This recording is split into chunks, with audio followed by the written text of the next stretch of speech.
हाँ।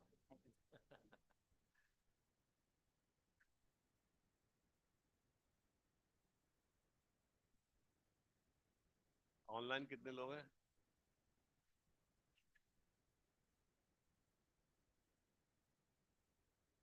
कौन कौन लोग हैं ऑनलाइन? देखो।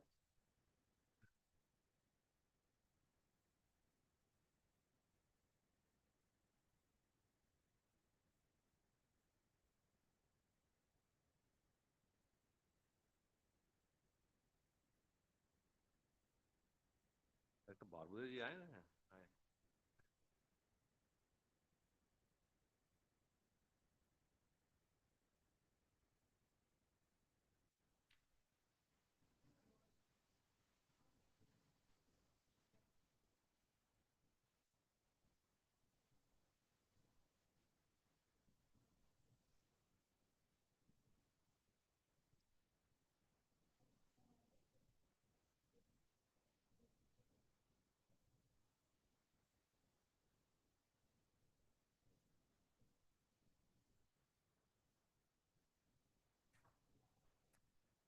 हम्म।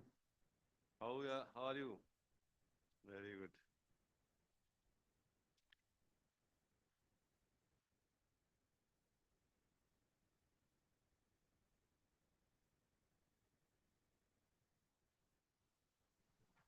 आइए डॉक्टर साहब।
ठीक है सर, वो जब आएंगे जानते हो ना बाबू जी को? नहीं, वो जब आए हम्म।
करें?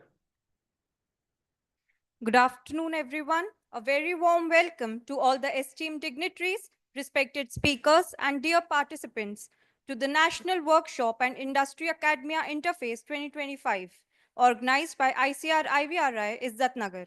It is indeed a great honor to host this significant event on role of meat in sustainable development, human health, and well-being. Today, we have a remarkable lineup of experts and professionals who will be sharing their insights on various aspects of sustainable meat production, its health benefits, and future of the industry. To begin, let us invoke the blessings of the Almighty with the ICR followed by IVRI song.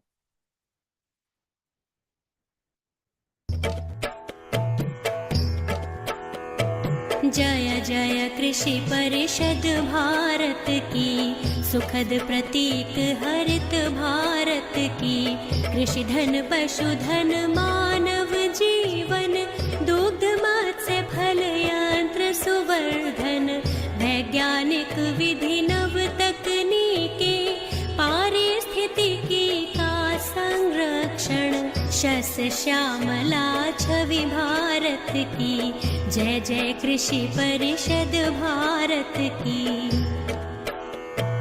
Him प्रदेश से सागर तट तक मरुधरती से पूर्वोत्तर तक हर पथ पर है मित्र कृषक की शिक्षा शोध प्रसार सकल तक आशा स्वावलंबित भारत की जय जय कृषि परिषद भारत की जय जय कृषि परिषद भारत की।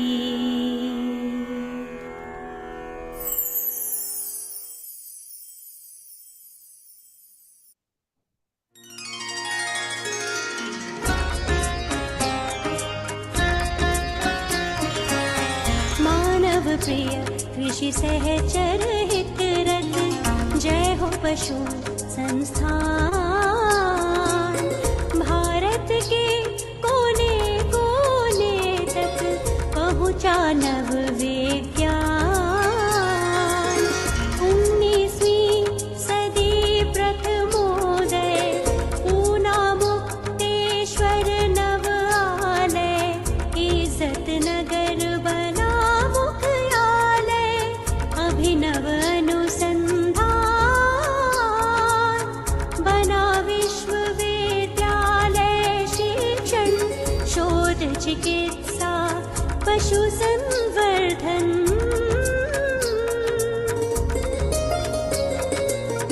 ग्राम अभ्युदय श्वेत क्रांति सहयोगी शुभ वरदान जय हो पशु संस्थान विविध व्याधि के टीके निर्मित रोग अनेक हुए उन्मूलित वृंदावनी सदृश गौ विकसित जन पोषक अभियान मानव प्रिय कृषि सहचर हित रत जय हो पशु संस्थान।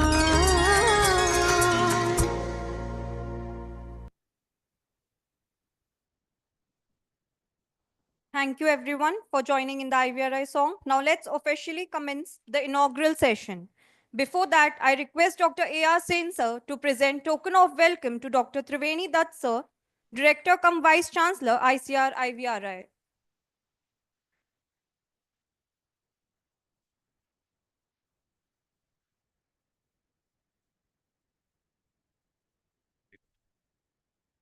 To extend a warm welcome and set the tone for the workshop, I invite Dr. A.R. Sen sir, Head of LPT Division, ICR IVRI, to deliver the welcome address.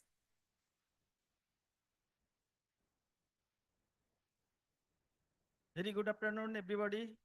Respected our Honorable Director, sir, come Vice Chancellor, ICR IVRI, Dr. Triveni Dutt, sir, Joint Director Academic, Dr. Mendilata, sir, Joint Director Extension, Dr. Rupsi ma'am, all our head of the division, all the Honorable BIS FAD 18 members, that is the meat and Slaughterhouse Sectional Committee, who has come from Delhi, then CFTRI Mysore, from Talibas, Madras, then my earlier colleague, Dr. Nabina, Dr. Muttu from National Meat Research Institute, Hyderabad, all the participants from the university, industry, students, ladies and gentlemen. I, on behalf of LPT Division, IVRI, extend a warm welcome to our esteemed director, sir, and express our gratitude for accepting the invitation and taking time out of your packed, busy schedule, because in the morning also you are busy in our IRC meeting.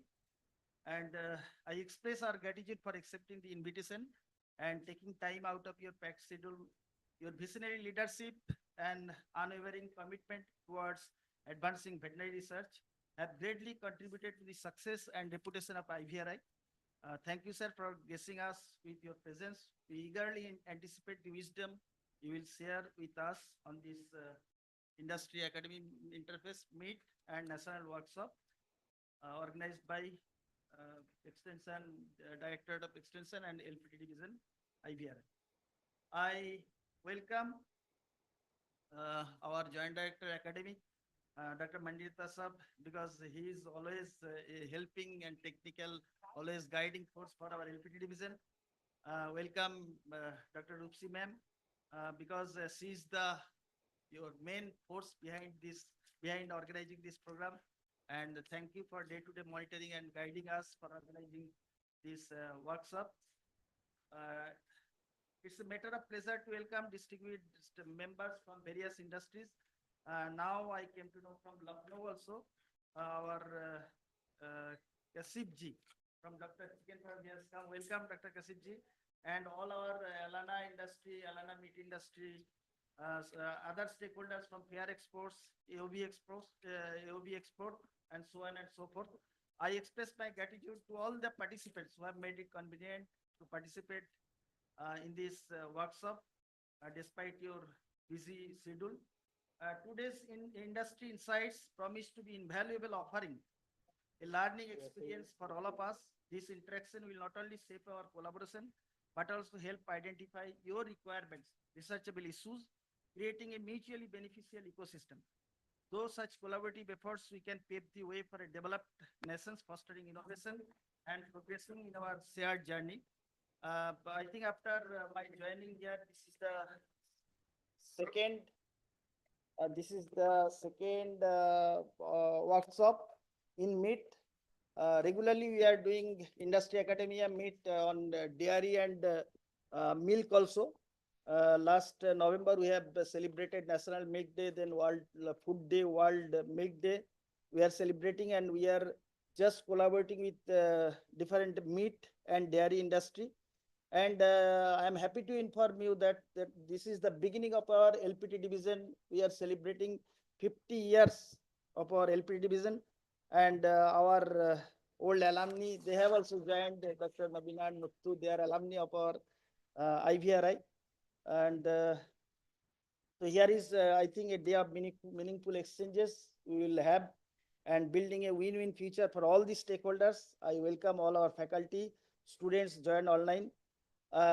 In the morning, we organized that BIS meeting, and I think it was successfully.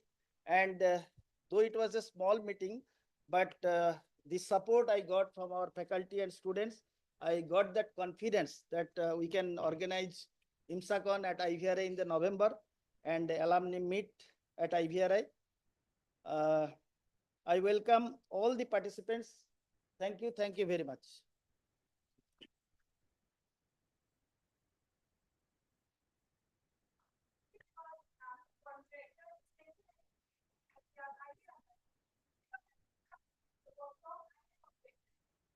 Can we, before that, have the introduction from the industry participants who, Yes, who are present here, Yeah. No, online. online or offline? Yeah. Online or offline में Who are present here? who are present here as well as online. Yeah. उसका introduction के लिए Just introduction. just introduce.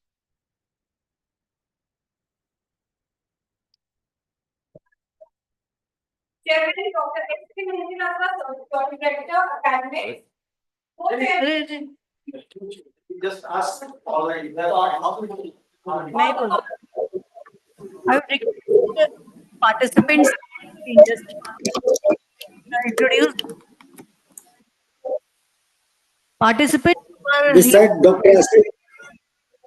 Yeah, this side, Dr. S.K. Sharma from Allana Group of Companies from Jahirawan location. Welcome, sir. Welcome. Thank you very much. Thank you, ma'am. Thank you.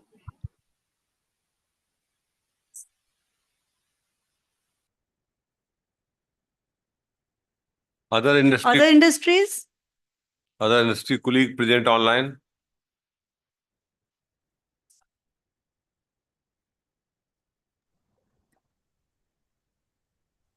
नाम बता दीजिए. Good afternoon, everyone.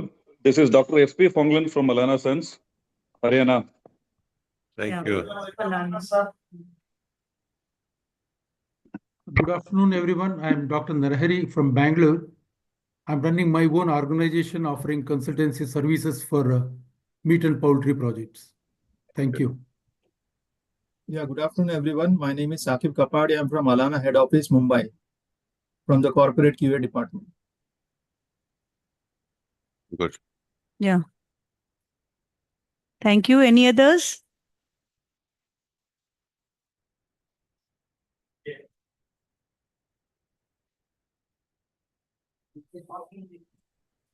Please unmute.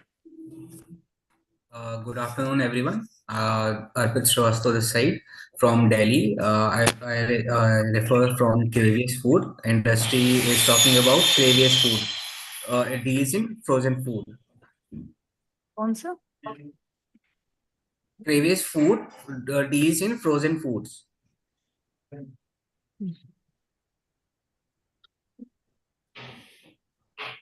Am I audible? Yeah, audible, but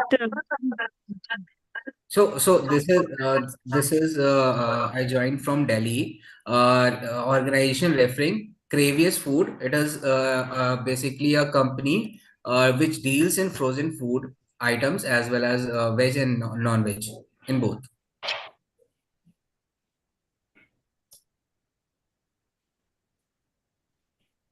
yeah, thank you. Any others? Myself, Dr. Sanjay Kapil, and I'm from Alana, Levat plant. Thank you. Hello, may I enter? This is Kashif Ali Siddiqui from Dr. Chicken Farms, Lucknow. Yeah, thank you. Any others?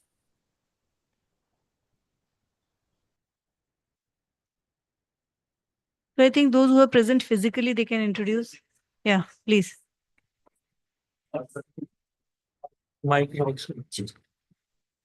Myself from Dr. Chicken Farms from Lucknow, the owner of this.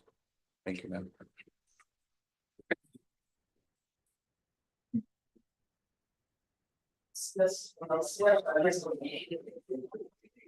Where is it? Licious. Asha, Licious. Licious. Licious.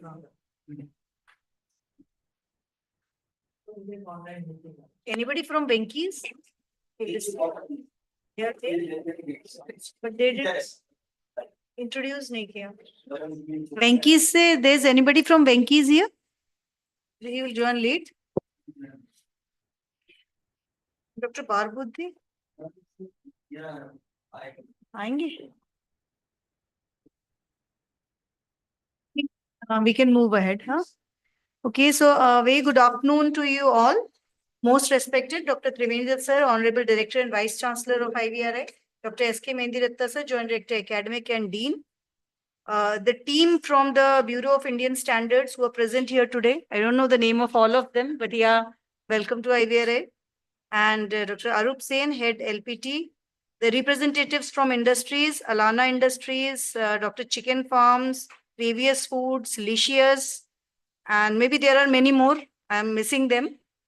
All the head of the divisions present online, regional camp, the station in charges and the joint directors from regional campus and stations, the co-organizing secretaries and coordinators of various sessions, chairpersons, co-chairpersons, rapporteurs, and speaker of the technical session and faculty and students of IVRI.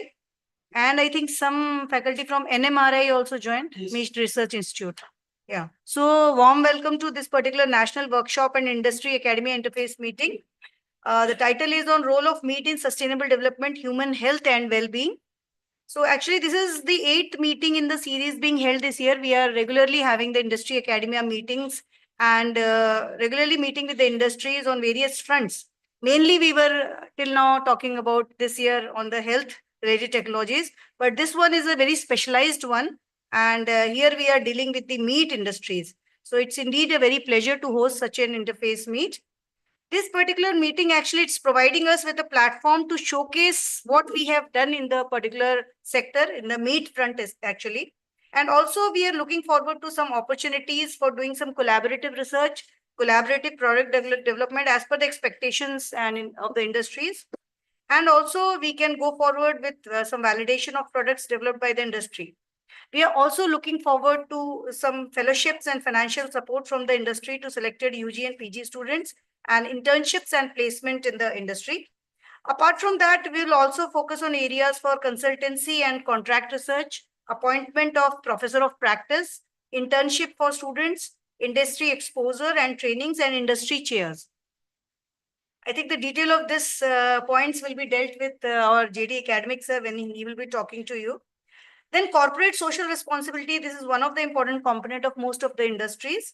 Now the ICR has laid out guidelines for tapping the CSR funds also for the research and teaching and extension. So we look forward to developing some community outreach programs through CSR funding. So also for some initiatives in the education sector as well. We already have a very good liaison and MOU with a large number of industries in the form of technology transfer, contract research, consultancy projects. During the last meets, we established linkages with some industries for funding under CSR for establishment of vaccine pilot plants, extension programs. Also, we have initiated with the Genus ABS India Limited, and then also with the MSD Animal Health in terms of providing fellowship to the girl students. We have also initiated some internships for the students and collaborative research, and also established some, or in the process of establishing some industry chairs. So we are wishing to further these collaborations and establish some newer alliances with our meat industries as such. And meat, this is one of the sector, I don't think I am not the one to talk much about the sector, but yes, this is a sector where huge opportunities for growth are there, since only a meager percent of the meat is processed and value added. And keeping in view the growing population, the growing per capita income, and the research study showing that as the per capita income will increase, there will be more of spending towards the animal protein based foods. So keeping in view the urbanization, the consumption pattern, the shift towards animal protein foods and the shift towards ready to eat foods, I think this industry is having an excellent future. And I think this is very opportune time to discuss the strength, weakness, opportunities and challenges of this sector and how it is crucial that we recognize the interconnectedness of this meat production, food security and sustainability. Small owners in India have the potential to be a driving force in ensuring that meat production remains a viable and sustainable source of food. By supporting them with the right resources, knowledge and infrastructure, we can foster a future where food security is strengthened, environmental sustainability is prioritized and livelihoods are enhanced. So today in this workshop, we will be discussing the role of meat in fulfilling the sustainable development goals, apart from talking about meat quality standards and the One Health approach. The technologies, products and processes developed by the Institute will also be showcased for the benefit of the industry and students by Dr. Arup Sen. And further, the issues of sustainable meat production and issues of the poultry sector would also be dealt in the technical session 1 and 2. Today's workshop and meeting will not only provide a platform for identifying future researchable issues, but also help in identifying areas for collaboration with industry for tapping the CSR grants and student internships and placements. I heartily congratulate the organizing secretary, Dr. Arup Sen, and his whole team of LPT division for this meticulous planning of the workshop and organizing this interface meeting in a timely manner. And I wish you all the success. I hope that the proceedings of this meet we make very properly and we chalk out some future research, teaching and extension collaborative programs with the industry. So thank you very much.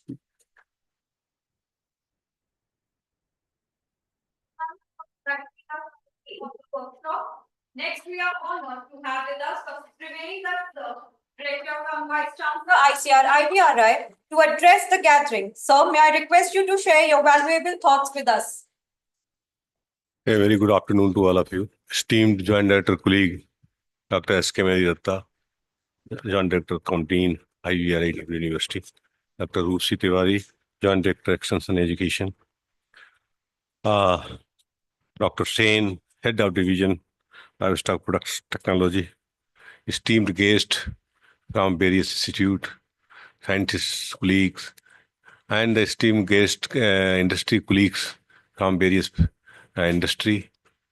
Our colleagues joined online from various institutes and locations, our scientists and industry friend.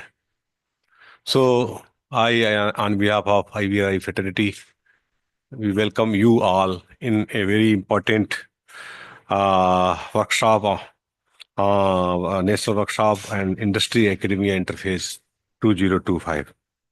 So as you are all aware that livestock products technology LPT division is our very important divisions. And in the past, the division of LPT have contributed significantly in the area of various products, livestock, meat and meat products, milk and milk products, patents and technologies. So, first of all, my thanks and appreciation to Dr. Sen and the team who have really taken pain to organize this very important workshop. And they have also given the opportunity to meet with the industry.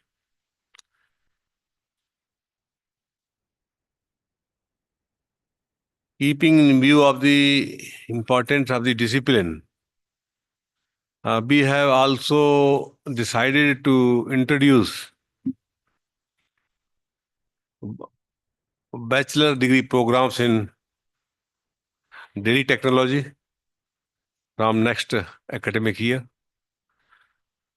And we have also introduced several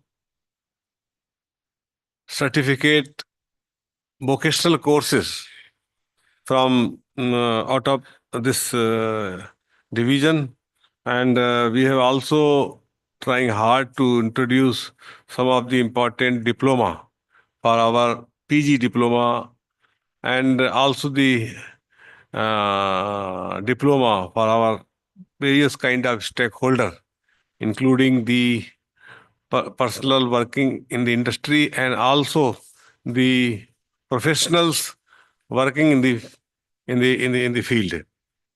So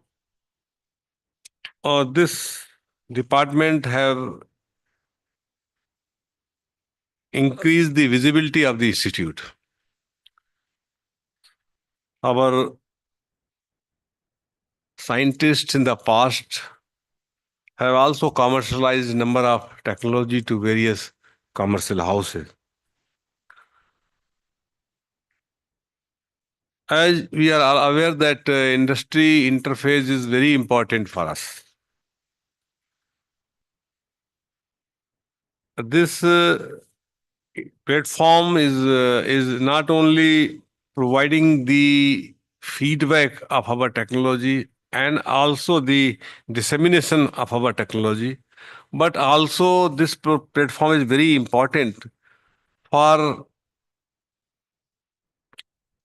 setting the researchable issues in near future, because the industry is the potential source wherein we get the researchable issues need to be addressed immediately. So my thanks and appreciation to all the industry colleagues, industry friends who have spared their valuable time for this workshop. And our colleagues, they have also joined from various institutes. My compliments and thanks to them also who have spared their valuable time and attended this very important national workshop on meat's role in sustainable development and human health. As we are all aware that we know the role of meat for not only for the food security, but also the sustainable development and human health.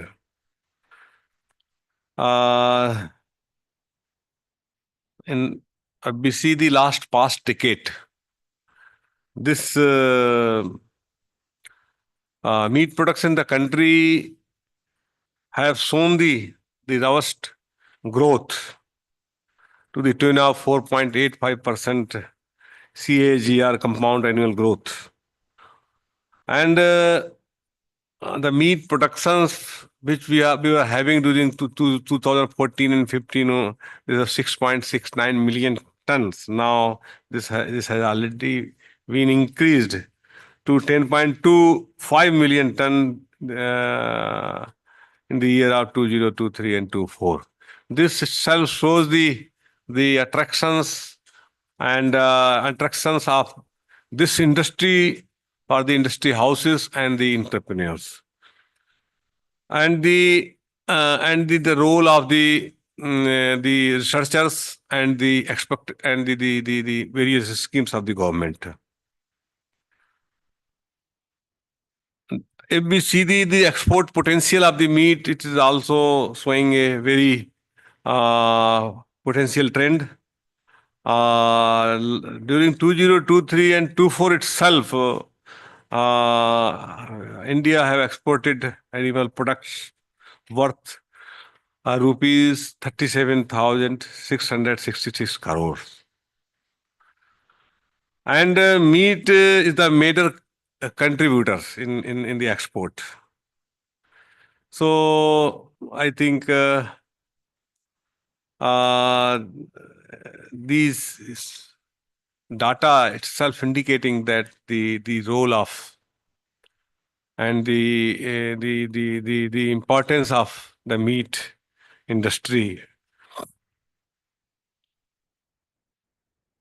This meat have also shown a very positive impact and trend on our sustainable development goal. These development goal either to achieve no hunger, no poverty, no hunger, zero hunger, and also good health and well-being, and the partnership for goals. These important 4 sustainable goals, our meat industry, our meat has a significant role achieving these sustainable development goal. But we have a challenge to attend some of the important sustainable development goal like clean water and sanitation, and also the responsible consumption and production and climate action. Other very important issue related to this meat industry is you see antimicrobial resistance. This is a very important issue, as we are aware that overuse of antibiotics in livestock industry, especially in poultry, for promoting growth and preventing disease, had led to rising concern about the antibiotic resistance. And other important issue related to the meat is the diet related disease. This is also a very health concern in human beings. and finally the animal welfare. So while producing the meat as per the expectation of the stakeholder and the demand of the stakeholder and the expectation of the government of India, I think it is our responsibility to address the important issues raised out of the animal meat production industry. So I think we hope that today this national workshop of one day will really address some of the important issues related to the industry and some of the challenge, how these challenge can be addressed in order to achieve sustainable development goals. My concern is how we can enhance the linkages with the industry. The enhancing the linkages or collaborations with the industry is now gaining a greater importance for not only the IVRI deemed university but for all the institutes. In our BSMA and also the guidelines of national education policy, strengthening linkage with the industry is very important.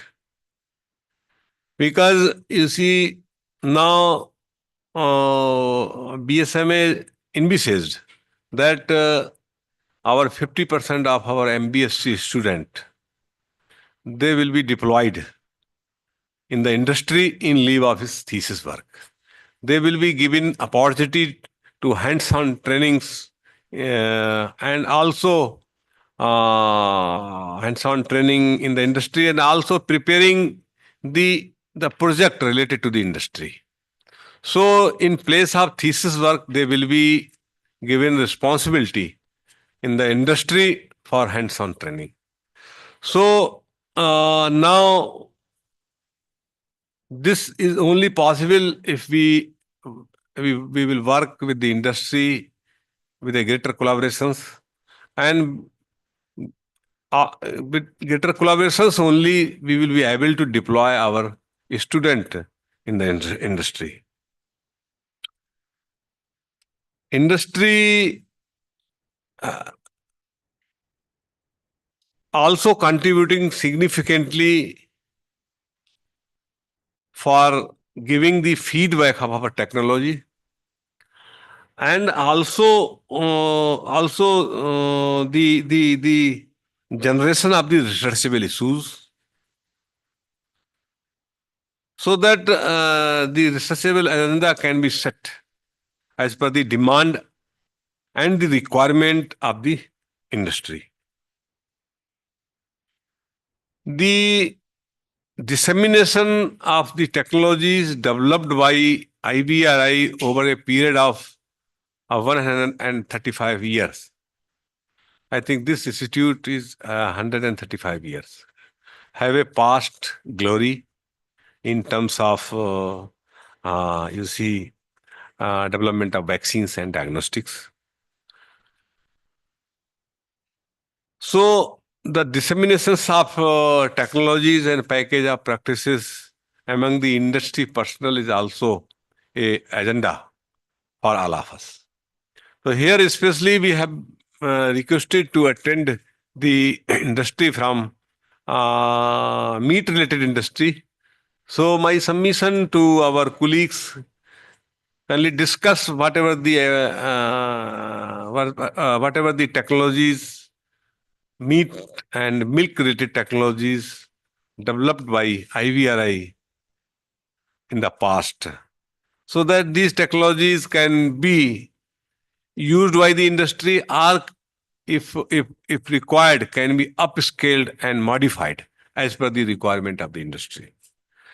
So industry is very important for our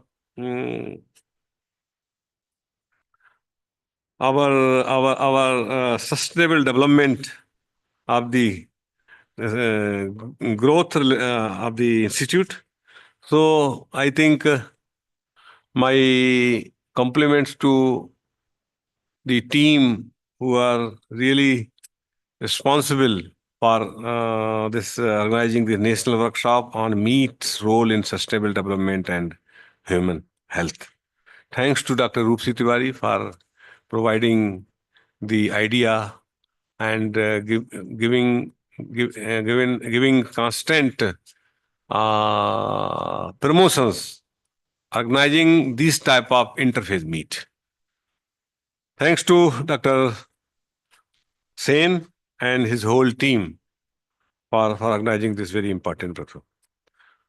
And we are also grateful to our joint director colleague, Dr. S.K. Medidatta, who have given their presence. And he is the lead person of IVRI related to the, you see, the field of livestock products and technology. So in the last, my compliments to all the colleagues, scientist colleagues who have given their valuable time, and also the industry friend who have spared their valuable time. Thank you very much. Thank you.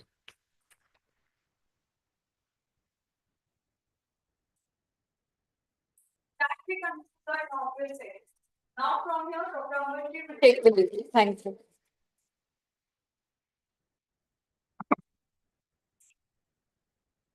We now move on to our first technical session on meat and meat products for healthy life.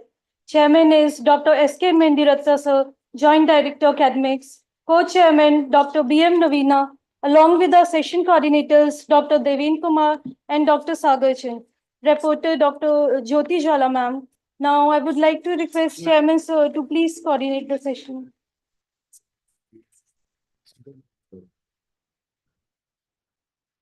Very good. This should be trend. This should be trend. Our PhD student should be given exposure.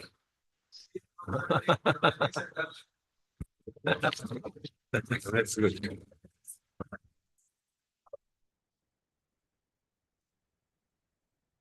Most respected Director from Vice Chancellor, IVRI, Dr. Trivendra sir, my colleague, Joint Director Extension Education, Dr. Roopsi, Dr. A.R. Sen, Head LPT Division, Dr. Muthu Kumar, Secretary, Indian Meat Science Association, Dr. B.M. Navina, officials from BIS,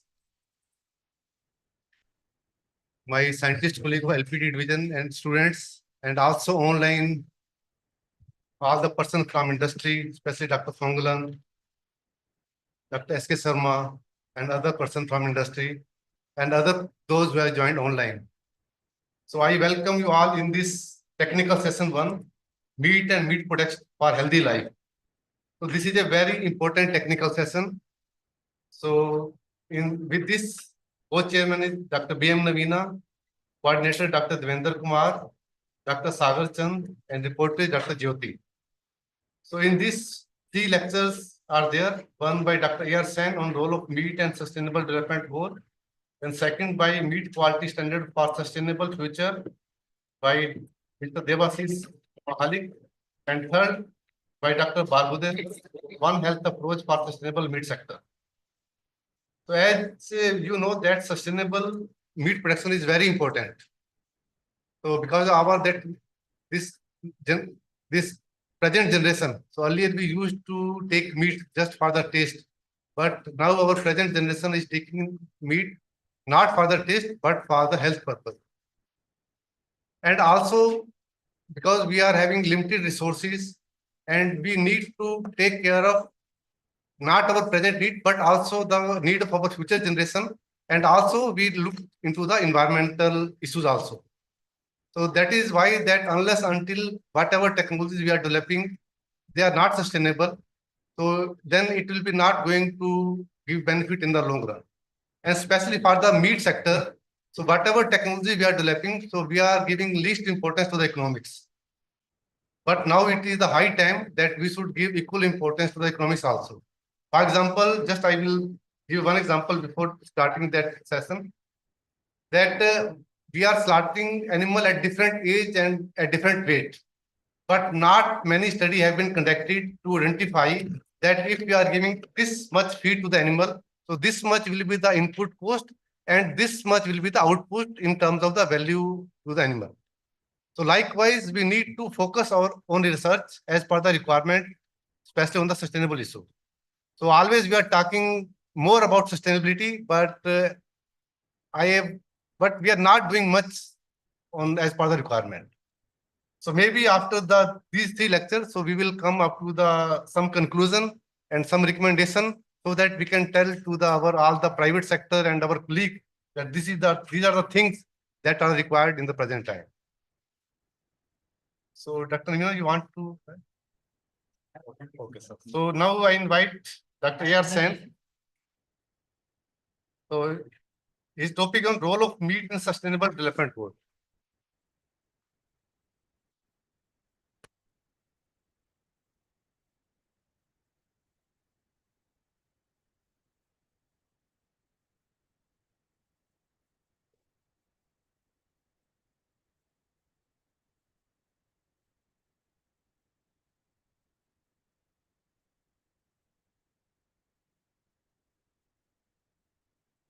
Thank you, Mandita sir.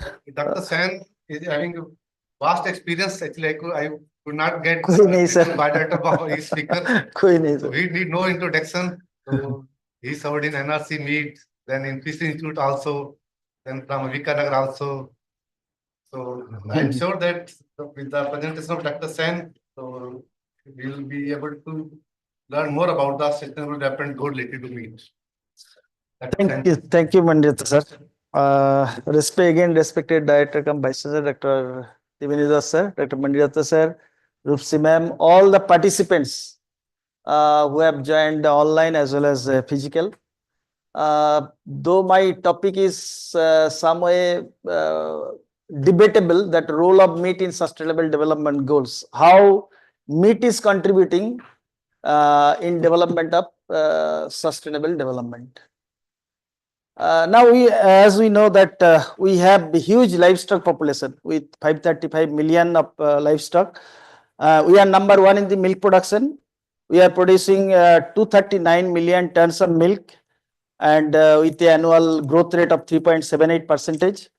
And we are almost 1/4 of the milk production are in India. In the meat also, we are contributing significantly. 10.25 million tons, just our director was telling regarding the production performance annual. And we are producing sizable, significant quantity of numbers of egg also with 3.17% annual growth as compared to 22-23 and 23-24. Now we are in 142 billion numbers of eggs annually we are producing.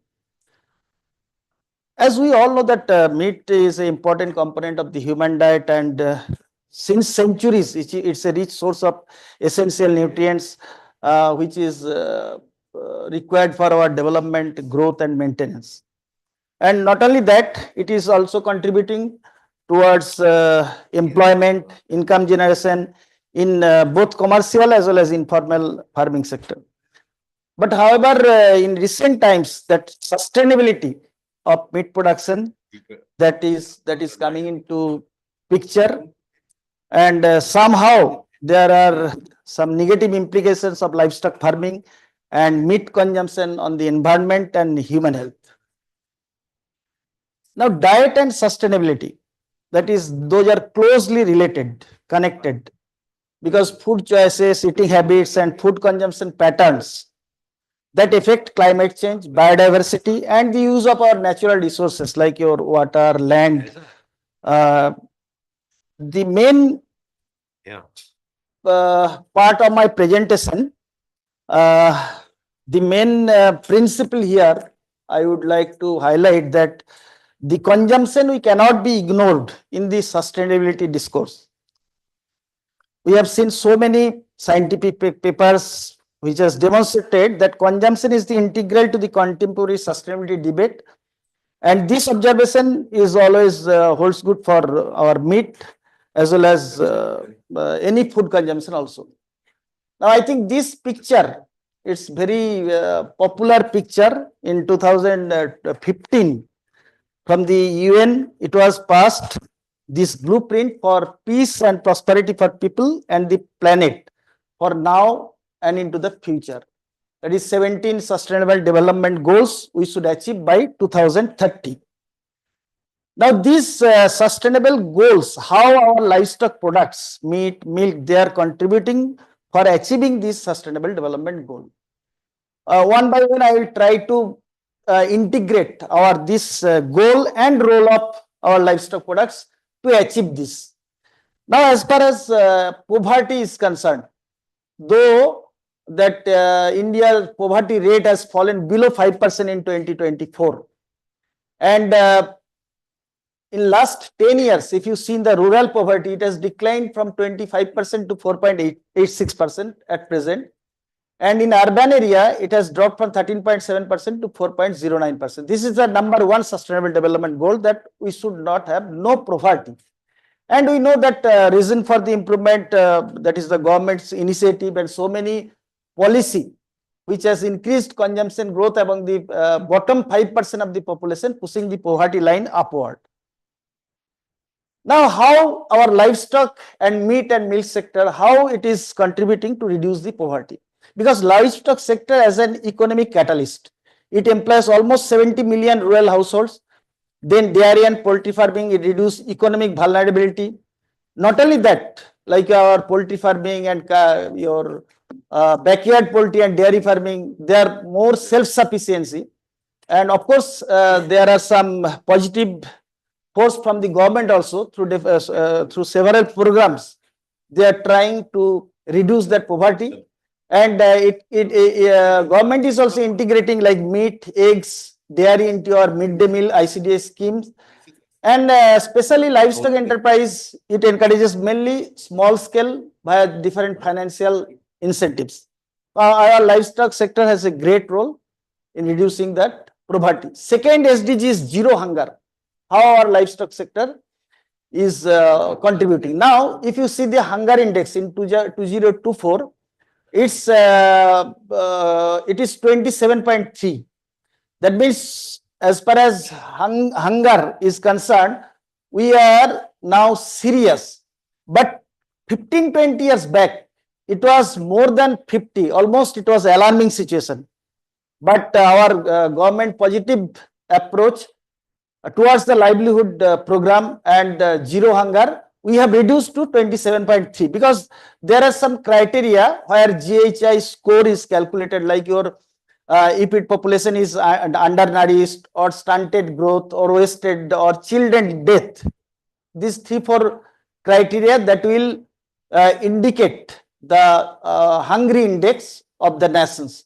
Now, as far as poverty is concerned, another thing I would like to highlight here, that poverty headcount ratio has decreased from 29%, which was in 2013-14, it has reduced to 11.28%. And another thing, that 24.82 crore Indians escaped multidimensional poverty in last 9 years. That is a government positive approach towards hunger. And there is significant fall in India living in extreme poverty from 431 million, it was in 1990, to 129 million in 2024. Now, as far as because this freedom from hunger, it leads to food security. Now, what is the situation in the India's nutrition, that malnutrition problem? If you compare with the world and China, still we have a more prevalence of undernourishment in the total population as compared to China, as overall global data if we compare. Now, the major cause of malnutrition is lack of access to healthy food, number one. Then absence of micronutrients like calcium, zinc, potassium, etc. in food, lack of water, loss of nutrition due to infectious diseases, and sometimes lack of awareness.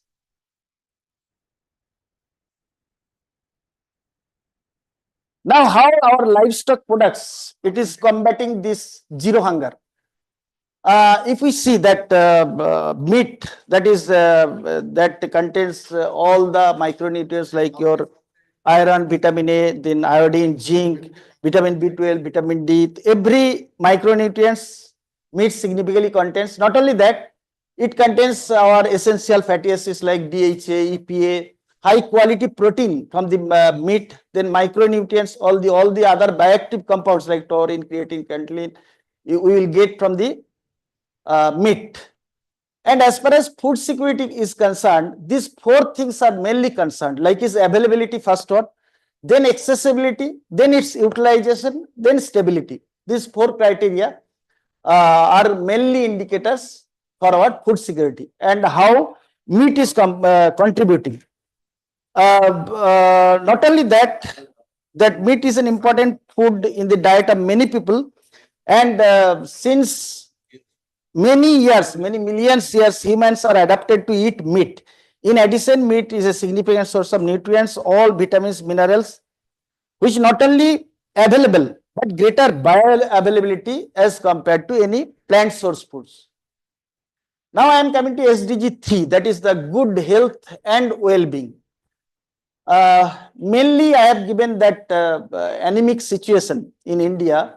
If we see that prevalence of anemia among women, 53% women are anemic and 50% and pregnant women are anemic. As far as nutritional, nutrition is concerned, I will tell that nutrition is a luxury in India because over 100 crore people can't afford healthy food in India. And regarding this good health and well-being, if you see, it is not only on your physical health, but also mental and social health, encompassing aspects like your healthy eating, regular exercise, positive relations, stress management, essential healthcare services, how our nations are providing, and access to safe, effective, quality, and affordable essential medicines and vaccines also. It contributes our good health and well-being. Now, how livestock and meat is contributing to health and overall well-being, that was in the previous slide also I described regarding rich source of proteins, then micronutrients, then better bioavailability. And we all know that nowadays that natural grazing and your organic meat that contains more higher omega-3 fatty acids, more antioxidants, no antibiotics, hormone-free meat.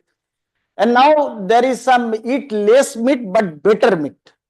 That is main our concern for enhancing health and overall well-being, because throughout the world, as far as red meat is concerned, mainly red meat, there is some negative image regarding the responsibility of cancer and other diseases. But throughout the world, if you see the trend, there are significant trend towards white meat consumption, mainly our poultry, fish, and pork. Because if you see the trend globally in North America or South America or Australia, where 80 kg, 70 kg is the meat consumption per head per year, because our meat consumption only 7.5 kg, but still which is less as per our ICMR recommendation. Then I am coming that or gender equality, SDG 5, how it is contributing our livestock animal agriculture. The gender equality, that is empowering women to claim their rights, leads to improved quality of life and nutrition. Proper nutrition improves learning performance, which can be translated into better job opportunities. Then mainly women are likely, globally if you see, 2/3 of the world, 600 million poor livestock farmers are women. Use of most of their income to meet households needs, improve health and nutrition of households. Then if you see the small livestock holders like poultry, provide meat and milk to their household, be affected by specific interventions also. So women has a great role in our animal husbandry sector, mostly our small ruminants or backyard poultry farming. Now SDG 7 is the clean energy. because nowadays global energy access is a major issue, energy related emissions and environmental impact, sustainable energy solutions and progress. In our animal agriculture, if you see that biogas from animal waste, that is a renewable energy source, and that is coming in a big way, like biomethanation process or application of biogas like power gas generation for rural household, then cooking fuel, reducing reliance on petrol, diesel. As we all know that from the manure, as well after slaughter also, ingesta content that can be used through biomethanation, we can use it as biogas as energy. And as CNG, bio-CNG as an alternate fuel, reduced dependence on fossil fuels. Biogas plants reduce demand for coal and natural gas, cutting down to carbon emissions from our animal agriculture. How it is contributing towards the clean energy. And innovative some meat production technologies like solar powered vertical farms are emerging to make meat production more energy efficient, and how efficiently we can use our natural resources like land and water. Now, as far as SDG 8 is concerned, that is decent work and economic growth. 70% that I was I told that 70% of rural households in India depend on livestock for their livelihood. Then 8%, almost 9% India's population is employed in the livestock sector. Besides that, animal rearing practices in our after slaughtering also like packaging, processing, dairy farmings require diverse skill and boost employment. That is major employment source. And not only that, strong economic growth from our animal agriculture, because total livestock sector, it is contributing almost 4.66% of our India's economy. And overall agricultural GVA increased from 24.32% to 30.38% in 22-23. Now SDG 9, that is industry, innovation and infrastructure, because whenever we are talking about our meat or milk, our livestock as a whole is a industry. We all know that we are contributing in the meat industry, and these are species-wise contribution in the total meat production, and how they are contributing to total GDP, how they are contributing towards more export. Almost 36,000 crores we are earning through buffalo meat export, and it is contributing almost 92.86% as far as export is concerned. India's raw meat exports reached 3.6 billion in 2023, growing is 12% year up year, with buffalo meat dominating almost 3.2 billions. So it's a vibrant industry for domestic as well as export sector.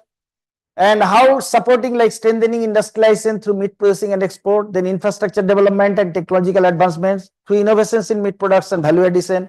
Livestock industry as a backbone of rural infrastructure, because livestock sector provides employment and income to rural opportunities, supporting 70% of the rural households. Now, rising meat consumption, a positive trend for industrial growth, because 70% of Indians consume meat. And we are gradually, year by year, our per capita availability also, it is being increasing from 6.5, then 7.1 kg. It is shifting towards processed and packaged meat product export market, of course. That is a growth and international recognition for our Indian meat industry. Now 12, that is the responsible consumption and your production.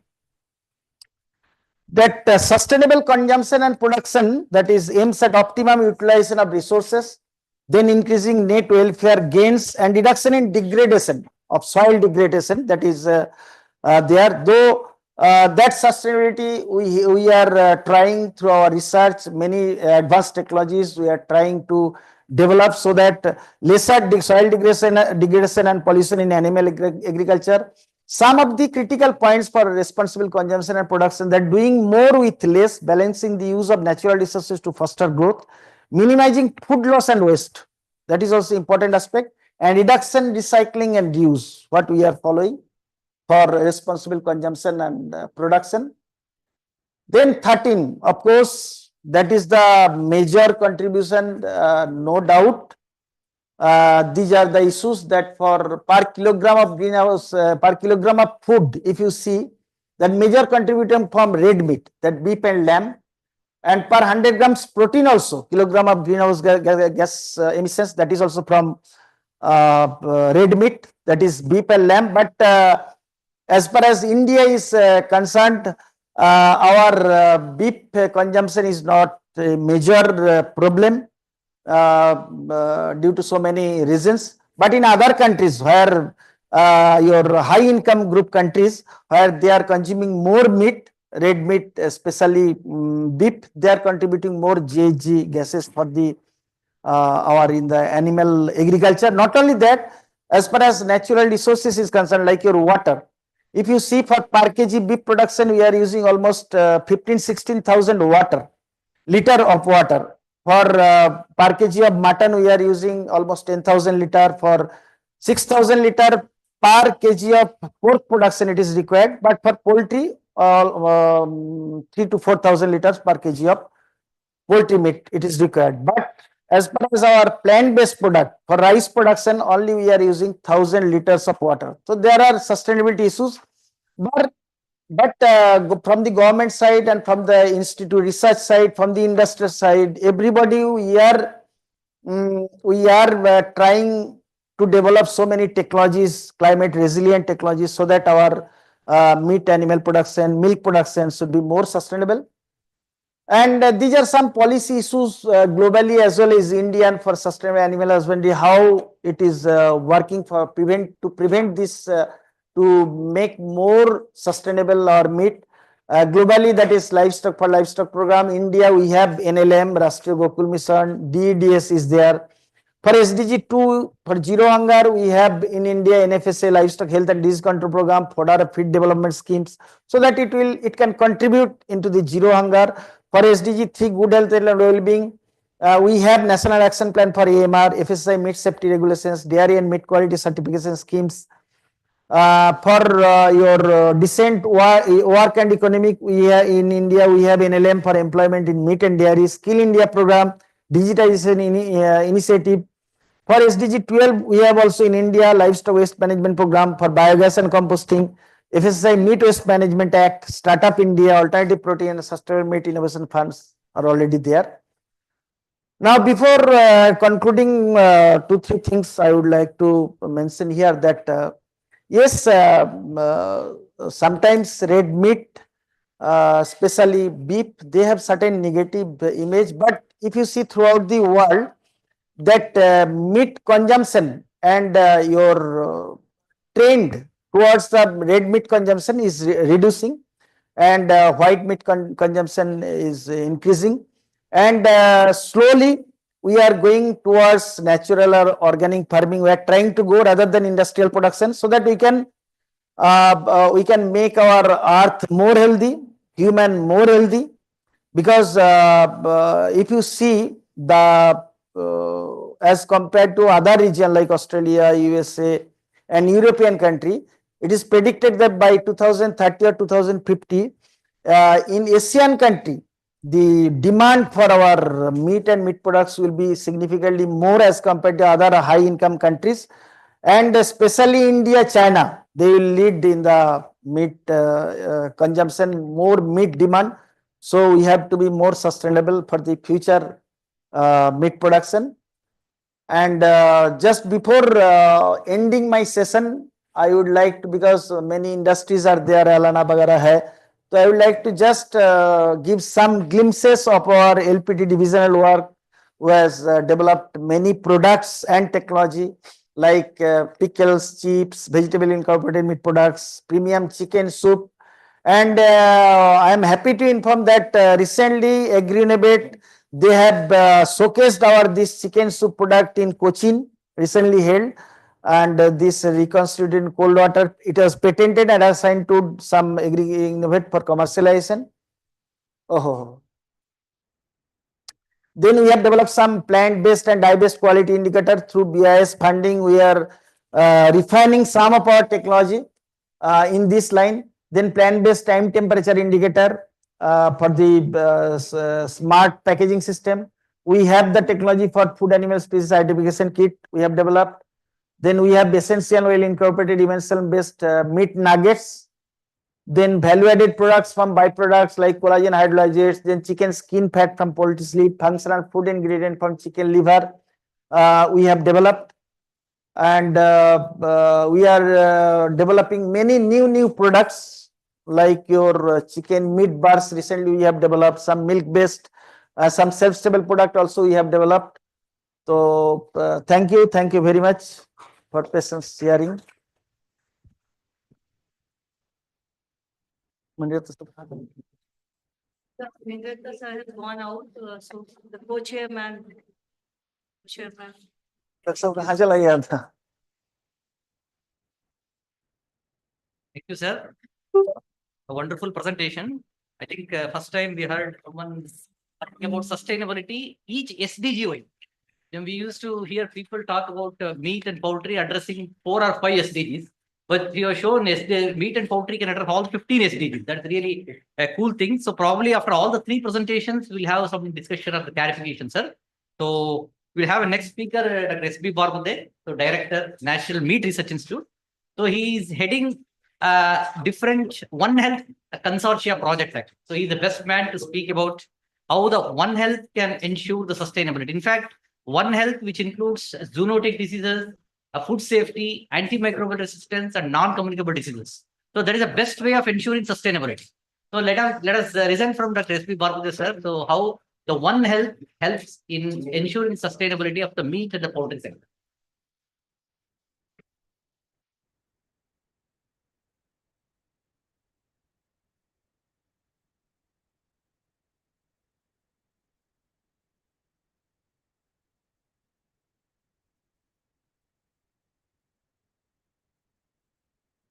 I hope is it visible and audible to all the online participants. Can anyone just confirm?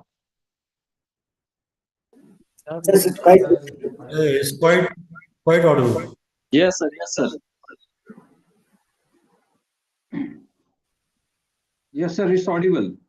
Thank you. Thank you. Thank you, sir. Now I invite Dr. S.P. Barbade, Director, NMRI Hyderabad, who will speak on One Health approach for a sustainable meat sector.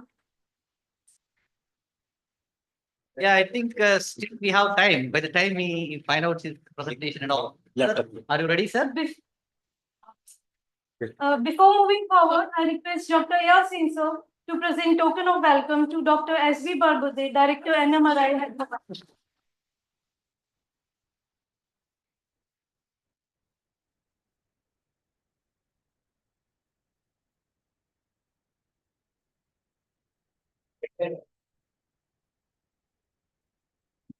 Okay.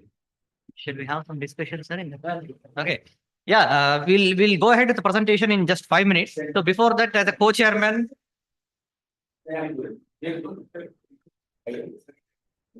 Okay. So let us have a few points from my side as a co-chairman.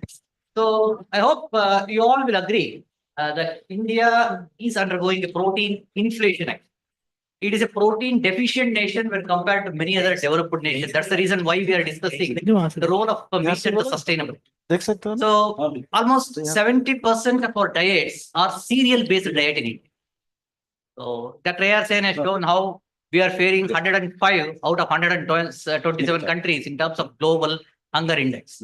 Now the ICMR recommendation and various international agencies very clearly said an adult person he requires 60 grams of proteins per day. So how do we meet this 60 gram? If I'm not consuming animal source of proteins, either meat, egg, poultry, so am I able to meet 60 grams of protein through vegetable sources? So that is the one thing we need to consider. So maybe a celebrity or someone who is well versed, he can complement his proteins with the superfoods and all, and they will be able to balance their diet. An average person or the people in the villages, whether they are able to meet their micronutrient requirements, whether they are able to meet 60 grams of protein without consuming animal sources. So that is a question we all need to. So believe it or not, whether we like it or not, simply we can't stop our youngsters from eating more meat, poultry, and egg, because the younger generation or the generation Z, they know the importance of meat, poultry, and egg in their diet, and simply they are going to consume more meat and poultry, because currently our consumption is only 7.1 kg, one person in 1 year. So which is far below the global average, which is around 25 kg per person per annum.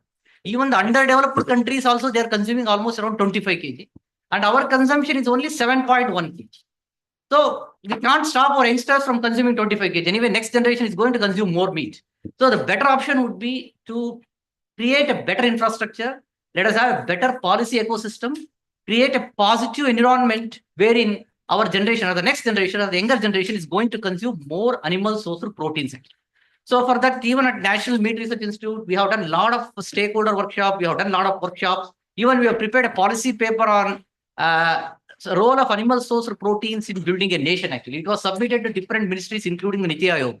And recently, a few years back, the Niti Aayog came out with a proposal to introduce meat and poultry and egg in the midday meal scheme. Actually, so the moment the Niti Aayog hosted this idea, they got a lot of representations against inclusion of meat or poultry. Of course, some state governments are including the eggs in the midday meal scheme actually. So wonderful source of protein, micronutrients packed within the egg with the cost of 5 rupees or 6 rupees. I don't think anywhere in the world we can get so much of micronutrients and proteins with that 6 rupees, which many will oppose actually. So let us understand this is a protein deficient nation. So 40% people are suffering from anemia, wasting, stunting. We need more protein if the India is moving towards the Vikshit Bharat, or if you want to ensure a developed nation. So for that, animal source proteins with a very high biological value, net protein utilization, PDCAS, digestible, indispensable amino acid score, these animal proteins are far superior than other proteins. So we need to understand that. And let us see what are the sustainable ways of ensuring this. So this session is mainly about ensuring the sustainability. So let us listen from Barbude sir, how the One Health can contribute in ensuring sustainability of the meat and poultry sector. Yes. So let us hear from Dr. Barbude. Yes, sir. Good afternoon, everybody. My colleagues here, Dr. Rupsi left. Okay. Dr. Navina, Dr. Sen, and colleague from BIS, all my scientific colleagues from LPT division, all dear students. Happy to be here as a part of our BIS meeting in the morning. But we make it always that whenever we go, we have the half day session in interacting with the different stakeholders, including faculty and students. So I will be talking on the One Health perspective on meat sector. You may be aware that now it is One Health is sold at a higher rates in India, and everybody is working on this aspect. Many ministries, almost 5 or 6 ministries, they are working on One Health aspect, and everybody is talking about this One Health also, how this can be. So being the part of the National Meat Institute, we want to know how this One Health aspect may be involved in the meat sector, maybe in food safety, or maybe product development, or waste management, whatever it may be. So, you know, Dr. Sen has already mentioned about this, about the meat sector, sustainability, other things. But it is a source of livelihood. Dr. Navina was also mentioning about this production of livelihood activity. And almost, you know, how much crores of people in India, they are directly involved in this livestock industry. So animal products, pivotal role in human nutrition. They have better nutrition and food security we can have. Then we can have a lot of animal production activities, insulate farmers from the miseries of crop failure, all these things. This is, I need not emphasize much on this. Now coming to the economic aspects. Now, you know, as far as the our India is concerned now, we are almost having now, it is new figures have come around 16 lakh crores to the national gross value added assets actually. And if you see milk sector or meat sector, the contribution is much higher, almost 7 lakh crores now. If you see milk sector alone in India, if you consider this wheat and the rice actually taken together, the land, how much land they actually they cultivate, but the cost of what we get from the milk itself is more than what the rice and wheat is actually here in India. So much is the importance of this livestock sector, and we contribute to agriculture output and then employment and all these things actually. So this all we may be aware about this. So then coming to this meat industry now is per se. So now the latest figure, if you see actually now the per capita consumption also has increased now. Even now we are almost having 10.25 million tons. And of course, poultry sector is a major contributor for this.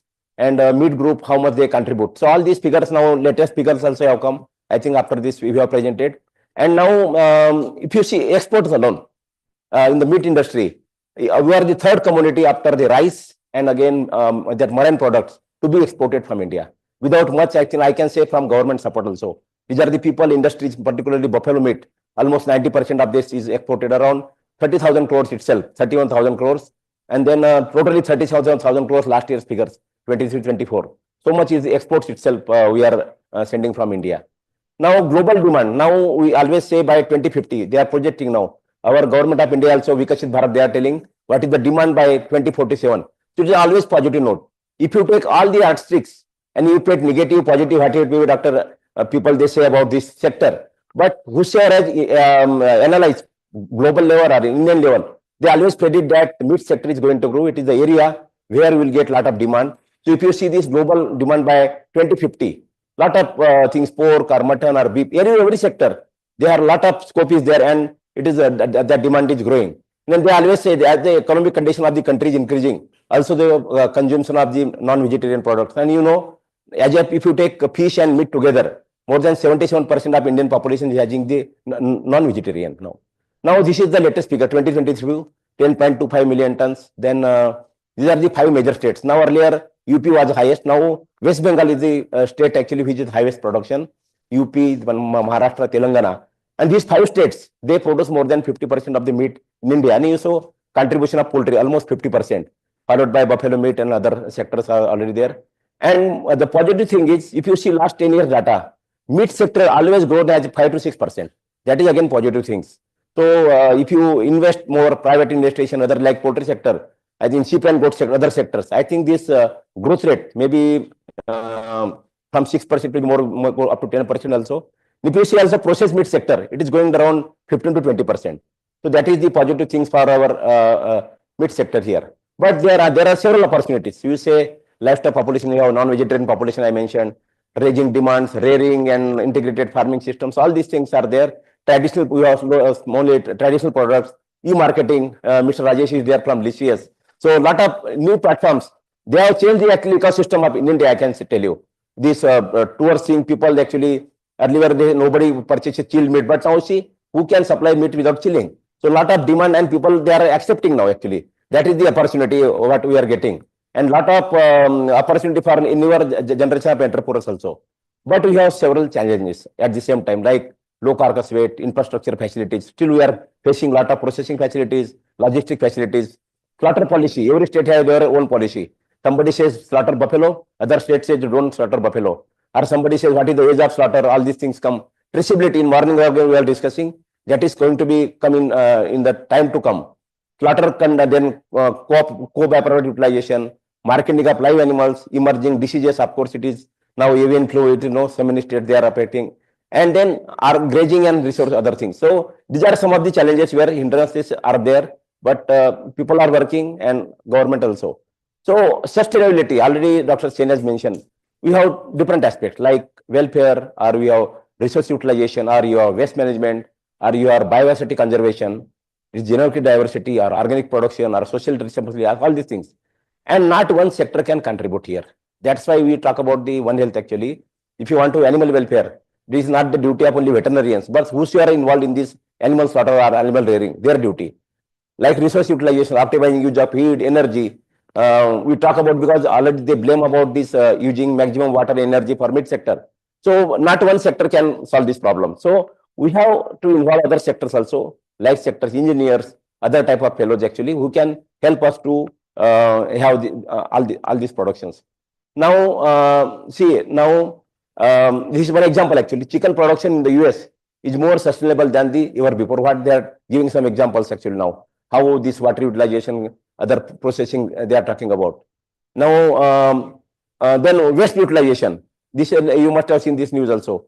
This one Dr. Abraham, he got patent for biodiversity. So sustainability, how this waste and other things can be managed so that the meat sector can be more and more. So it's not the only plant objective Dr. Abraham who has contributed for this actually, but many people are using this technology now, waste management. Other people have roped in actually. So the waste generated from slaughterhouse can be utilized. Then this is actually just one example actually I have given here, how these other sectors can be roped in to manage the waste actually. This is one of the best waste management where the rendering and other things are pet food production. I will show you later also how these people waste can be used. So different sectors are European. This is nothing but actually waste management, environmental pollution management, of course health management. It comes the One Health issues. Okay, so I will keep this also. Then the many startups, one Bhayo renders, one Coimbatore, that fellow has come actually who is doing a lot of very good job in waste management. Particularly, I think this is the first person who in India, he has shown the way how this poultry waste, other waste was going for landfilling or dumping can be utilized efficiently. And he is promoting many of the startups in India now. Even now we are in discussion to start in part of Goa, in Maharashtra also, in of course they have started in Tamil Nadu already. So these things are coming. Now another most important issue which is halting this actually meat sector is the wet markets, or we call it traditional food markets. You know this, everybody wants to purchase hot meat or something they go to, but along with that you are bringing actually a lot of diseases because the wild birds, this thing, then you want many type of people actually. And you know, in particular traditional food markets in India, somebody goes to market, they want to purchase grocery, they want to purchase vegetables, they want to purchase meat, they want to purchase fish or their clothes, everything from single source.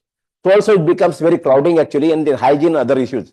And if you see the Asian countries actually there, they say that actually 77% of consumers, they choose the wet markets as the primary source of fresh meat. There are so many reasons actually. So the biggest issue is probably the availability of infrastructure, safe disposal of slaughterhouse waste, and all these issues are there. And this unhygienic slaughter associated thing, though actually I can tell you, we are having this slaughter facility at my institute in Hyderabad. When you slaughter actually here, the meat, particularly poultry, actually online, I can give you the chicken which is having less than 10 CAP of the count. But when you slaughter such type of poultry actually in the market or somewhere where hygiene and water problem and their same blockage used again and again, so we will find the hygiene problems. Now that's why changing approach in food safety, we need to have actually this again One Health here. So you want to regulatory authorities, industry or trade or other things also, there is scope actually for partnership. But unless everybody partners actually, we cannot solve the issue of the food safety, any sector, maybe meat sector, maybe milk sector, or any of the sector actually there. So there we have to work on this. So key intervention can first aspect be education, hand washing, carcass sensitization, or foods away from animals, then science. So many things are there, are good manufacturing practices. So everybody is involved in this aspect also here. Then coming to just I was mentioning traditional food markets, they are also considered as a hotspot for these emerging infectious diseases. That's why wild birds or animals, products, you know how the COVID has, and they use as a medicine also. COVID, how it emerged, you know about this actually there. That's why it is also source of cheap and choice and convenient foods.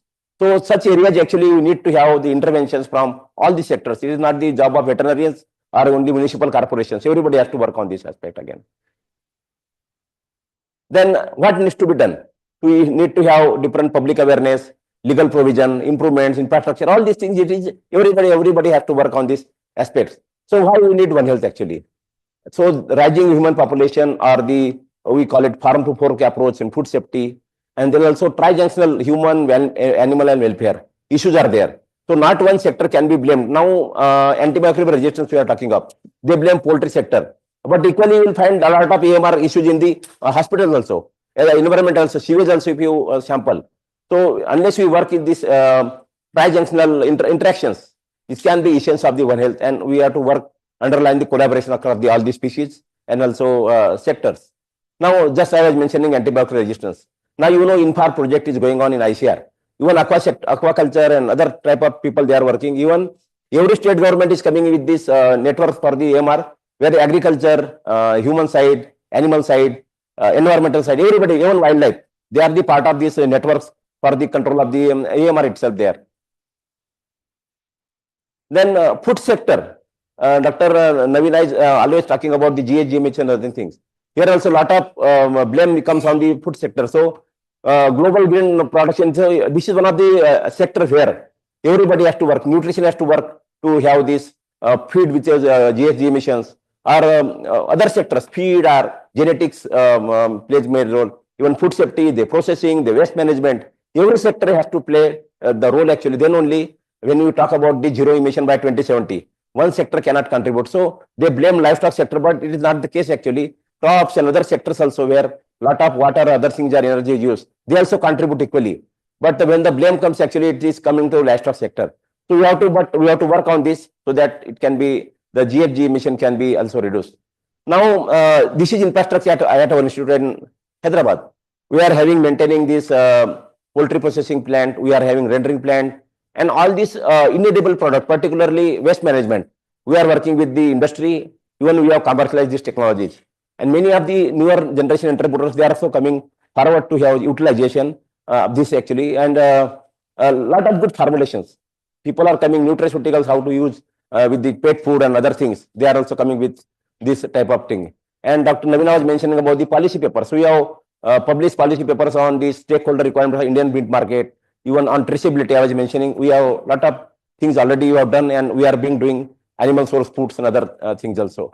Traceability initiative, just I was mentioning, this is our thing. We had also policy paper on this aspect, and we are working different sectors, animal husbandry department and the department also to have this in our country. So you have to use innovative and cutting edge technologies to achieving these goals. And this is, we have started with climate smart meat production or animal welfare issues, or disruptive technologies like cultured meat, robotics are coming here in the meat sector. And One Health Consortia approaches are there. Then novel processing and preservation technologies, rapid diagnostic tests. So this is not job of one sector. That's why One Health, we call it always, actually you have to collaborate between the people and get this done to improve this our meat sector as a whole. So as a way forward, what you have to do, there is fulfill the rising demand of meat demand. Sustainable lifestyle, Dr. Chen has already mentioned about this production need of the hour. Then the vibrant sector, meat sector. So we need to have important role in providing employment opportunities, doubling farmers' income, and so many things. Then also quality meat production, animal welfare issues are there, and also wholesome food safety, all issues are there actually.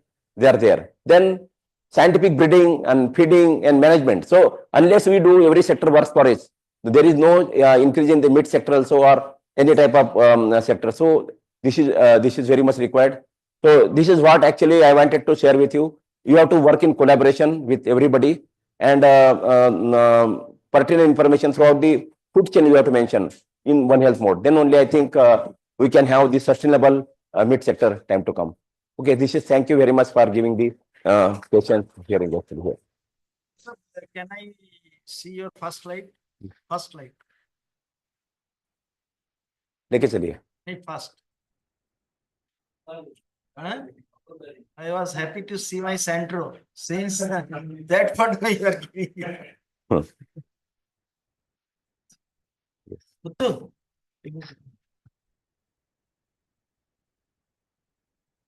Thank you, sir, for your valuable insights. Now I invite Mr. Devashish Malik, Deputy Director, BIS New Delhi, to present on meat quality standards for sustainable future health and nutrition perspective.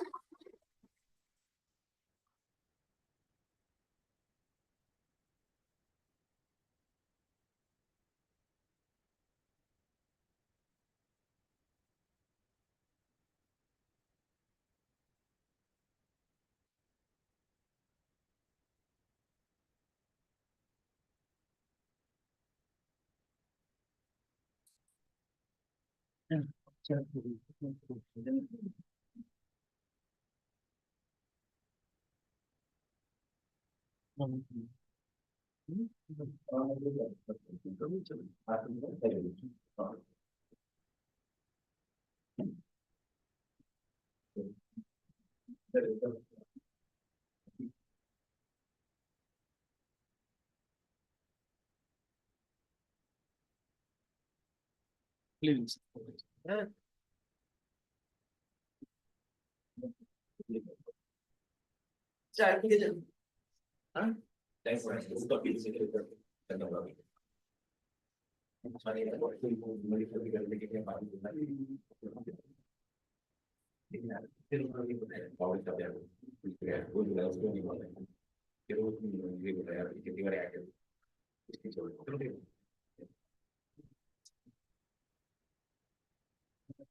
Thank you.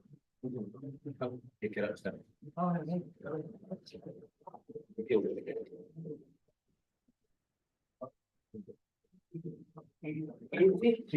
PDF, right? Can you make it full screen?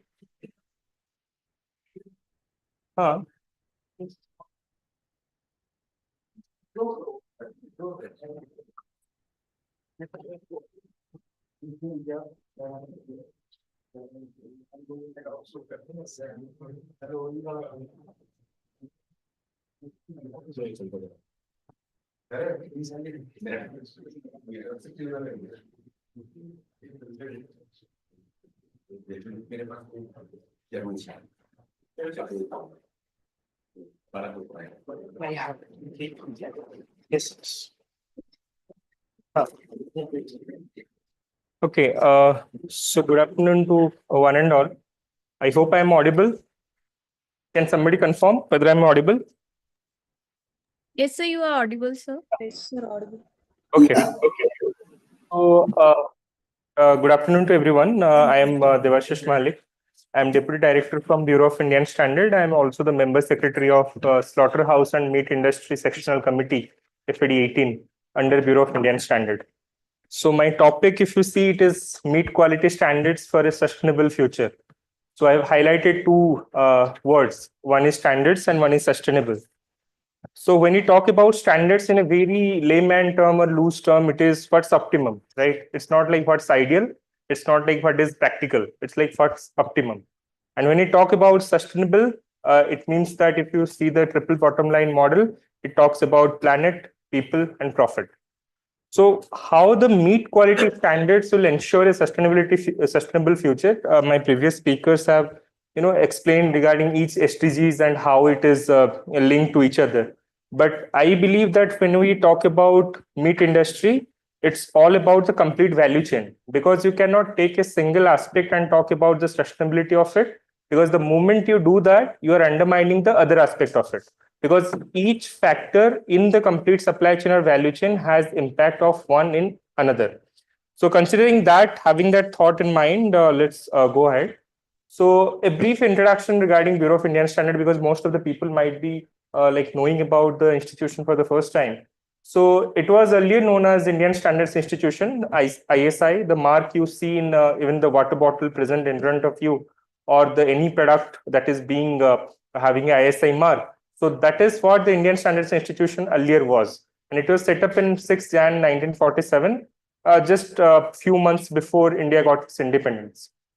So later, when 1986 Act came, the ISI became Bureau of Indian Standard, BIS, but the ISI mark was so popular, we kept the mark as it is.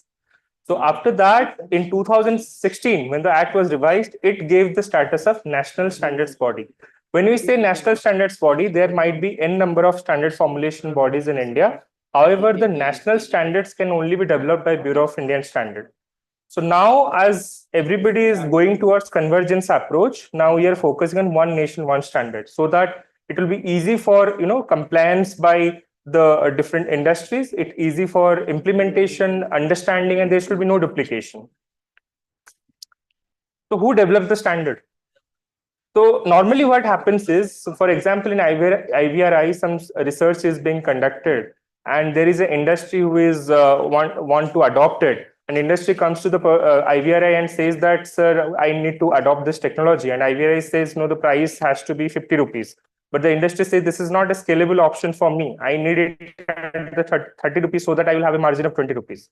So then the problem comes that how to resolve that issue. So the standard formulation process considers all the kind of stakeholders. It takes care of consumers, it takes care of technologists, industry, government regulatory body. So all the stakeholders sit in a room and discuss on this certain agenda, then come to a consensus, then develops the standard. So that is why I said in my beginning term that standard is optimum. It's not about what is ideal, because researcher will always say that ideal. And the other part will be like consumer says that mujhe low price mein better options chahiye. So now optimum is what standard says. Now participation of members, this is also for the information, because I could see some of the PhD students, I see the industry, I see the other researchers. So it is very important that how you can contribute. When we talk about meat industry being the source for sustainable future, it means you have to dive into this world of standardization, because standard is a tool which helps you to make meat industry a sustainable one. So that is how from each organization, one principal member, alternative member, or a young professional can be part of BIS, sectional committees. You just have to write to the concerned department and they will take care of it.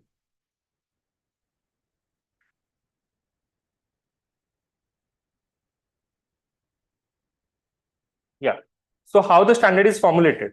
So a proposal, you receive a proposal, and after that you sit in a committee and discuss, and then you prepare a working draft. Then it goes for wider circulation, means commenting of the whole of India. And then based on the comment, the final draft, and it get gazetted and become Indian standard. So that is the journey that a piece of paper takes from being just a proposal to a Indian standard. This is just for the information of the group sitting here.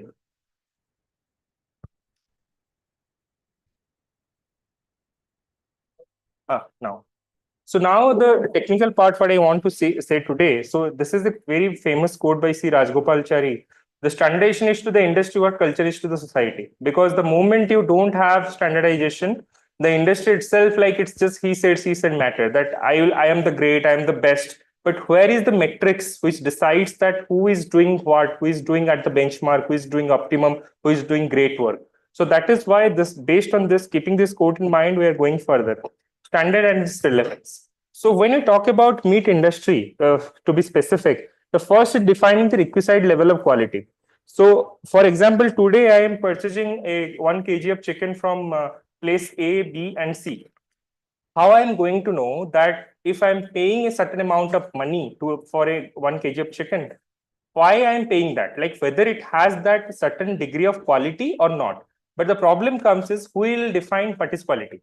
So that's what standard does. Standard prescribes the quality based on certain parameters, which gives certain value. If you're meeting that, then you have a certain quality. Second is ensuring safety and optimize the human effort, definitely. And third is rationalization of use of resource, because when we are talking about meat industry, it means the cost need to be lower as with a higher quality. That is why rationalization use of resource also standards helps in that. Convenience of use, adoption of best possible solution, variety control, interchangeability and interoperability, and optimum cost.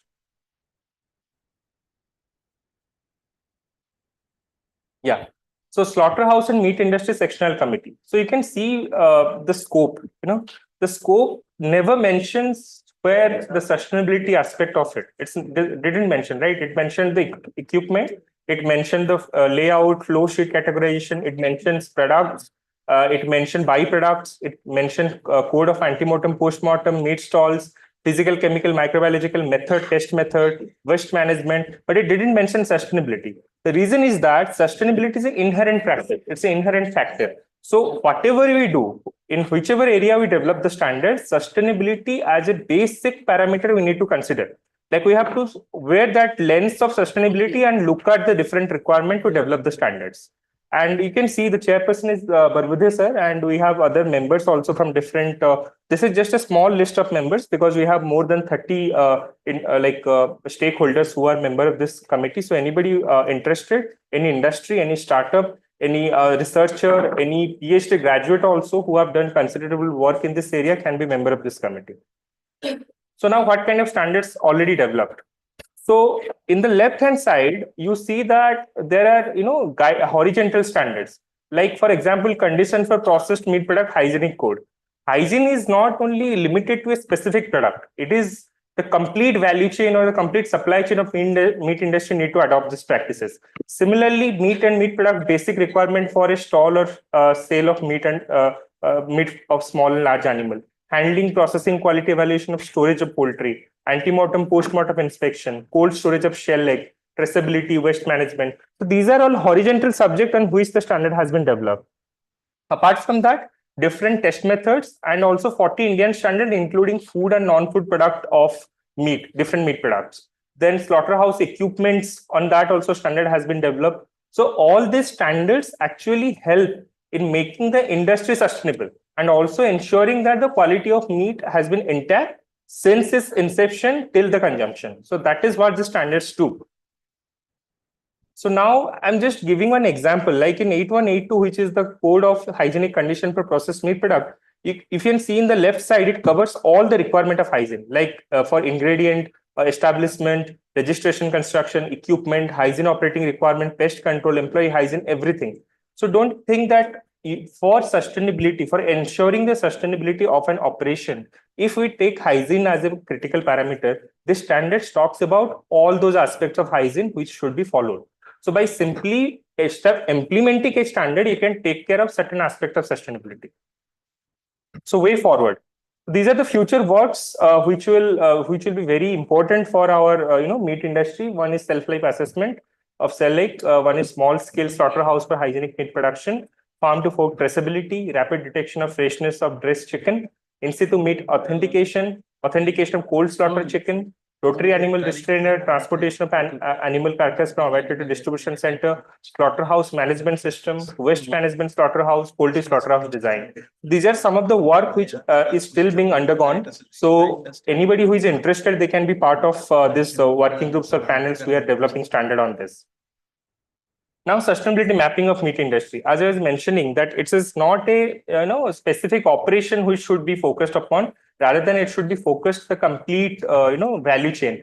So few of the areas which should be focused when we talk about converting the meat industry towards the path of sustainability. First is emission management, water management, product safety quality, including traceability, animal welfare, ethical treatment of animal, and sustainable packaging. So in that, if we see, these are different aspects which should be taken care of, like developing a scale-specific emission factor, because there are small-scale plants or industries there, large-scale industries there. Then life cycle assessment. Why I'm saying life cycle assessment? Because it's not only during the slaughter, the emission which is causing an impact on sustainability. It's the whole journey that an animal takes from being a meat animal till the meat. So that complete life cycle assessment need to be done. Then encouraging the GHG disclosure of large scale producer, then strengthening the compliances, traceability improvement, encouraging the detailed research into global food practices, etc., etc. These are the sustainability mapping, which is still undergoing under the committee also. So this is just for the information of IVRI and other experts also, like this is a R&D initiative that BIS has taken in order to have an institution, industry, and BIS collaboration. So, for example, there is some research work been undergoing in IVRI. It might be some PhD graduate who are working on this, and you want to convert those research work into an Indian standard or an international standard. So, for that, for validating that work, BIS has an small scale like 10 lakh rupees, including tax budget, and for 6-month project. So TOR will be developed. After that, R&D proposal will be sought. So in case you get selected, then you will be allocated. And I think currently Suman Talukdar sir is handling one such project in like here in IVRI. So I will encourage different researchers, even the research students and research scholars, to come on board in this facility and take benefit of it. So that converting the research work into standard will be easier for us. So what to do now? Before going to that slide, there are different standards already developed, and there is a lot of work. The research work is being undergone in ICR institutions. The industry has identified few of the best practices also. Now there is a time for convergence. So under this convergence point, I have 3 points to make. The first is that development of national meat code, because there is like national building code we have, national electric code we have, national lighting code we have. Similarly, national meat code is a need of the hour. Why I'm saying? Because in standards, the standards are written in such a way that it should be understandable by everybody. But there is no scope for explanation. But when you talk about code, there is a scope for explanation. So preparation of such document will be helpful for the complete stakeholder. Second is conversion of research to standard or conversion of industry practices to standard. And third is correct the basics first. The basics is shelf life, packaging, transportation, and slaughtering based on the data source convergence. So with that, I think this is just a call for all of you, like submit your new work items, new work item means whatever research you are doing, so that we can convert that into standards and adopt and implement, develop the standard and make it global, then innovate and prosper. So that's all from my side. You can find me at the mail ID and numbers given. Thanks.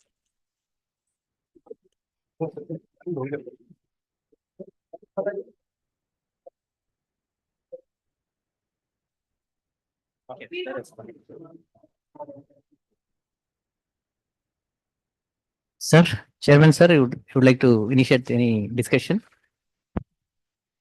I missed that very important, very informative that lecture. If you can. Yeah, thank you. Thank you, all the 3 speakers. I think we had 3 speakers. First, Dr. A.R. said, highlighting how the meat and poultry sector can contribute to each of the SDGs. And the second speaker, Dr. S.B. Barbude, he spoke about how the One Health consortia or One Health platform can ensure the sustainability. So he mentioned about the waste management, animal welfare, then disease outbreaks, pandemics, then AMR, and addressing all these things, how it ensures the sustainability. This is the second presentation. Now, in the third presentation, Devashish Mahalik has mentioned about how the standards can contribute to ensuring the sustainability. In fact, he has even proposed to incorporate sustainability under the scope of the standard development. That is really a great thing, actually. So with these three presentations, I hope all the online participants and those who are physically present here have got to understand about the meat and poultry sector role in ensuring the sustainability. Okay, so can we have any quick comments from the online participants? So before we conclude this session, so any comments or clarifications from the online participants, please raise your virtual hands and you can unmute yourself and speak if there are any questions or any clarifications. So we were listening to this BIS standard, but I just wanted to know, now we have so many standards of FSSS AI. So where BIS standards will be there? How it will be? Okay, sir, thank you for the question. It is a very pertinent question. The thing is, as a regulator, FSSAI has developed, standards on the limits, specifying the different limits for different residues, or quantifying the quality of a certain product through its guideline, which is the regulations. It says, because FSSAI is the regulator. So BIS standard by nature, it is voluntary in nature. The thing what happens is that whenever a regulator or ministry mandates the BIS standard, then BIS become the regulator for that specific standard. But right now, as I can see that in FSSAI regulation, all the test method what they have specified, for example, estimation of fat, estimation of protein, estimation of starch, all those test methods are the Indian standards only. So as regulator, FSSAI has referred Indian standard in its regulation and indirectly making it implementable. And also a few of the agencies, I will say government, state government, even the local governance systems, they have taken a due reference of the Indian standards related to guideline of avatar requirements, or it may be transportation, and they have implemented it. So by far in meat sector, if I say, apart from the test methods, no standards is mandatory as such. But however, based on these standards only, the due regulations or policies or references are being made for that. So, but you are always welcome to implement the BIS standards at your place to make a difference. Yeah, thank you, sir. Thank you. So, any other comments from the online participants?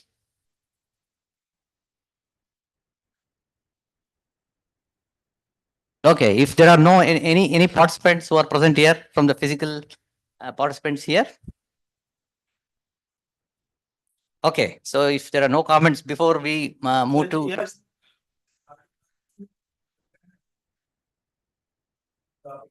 Eat less meat, but better meat.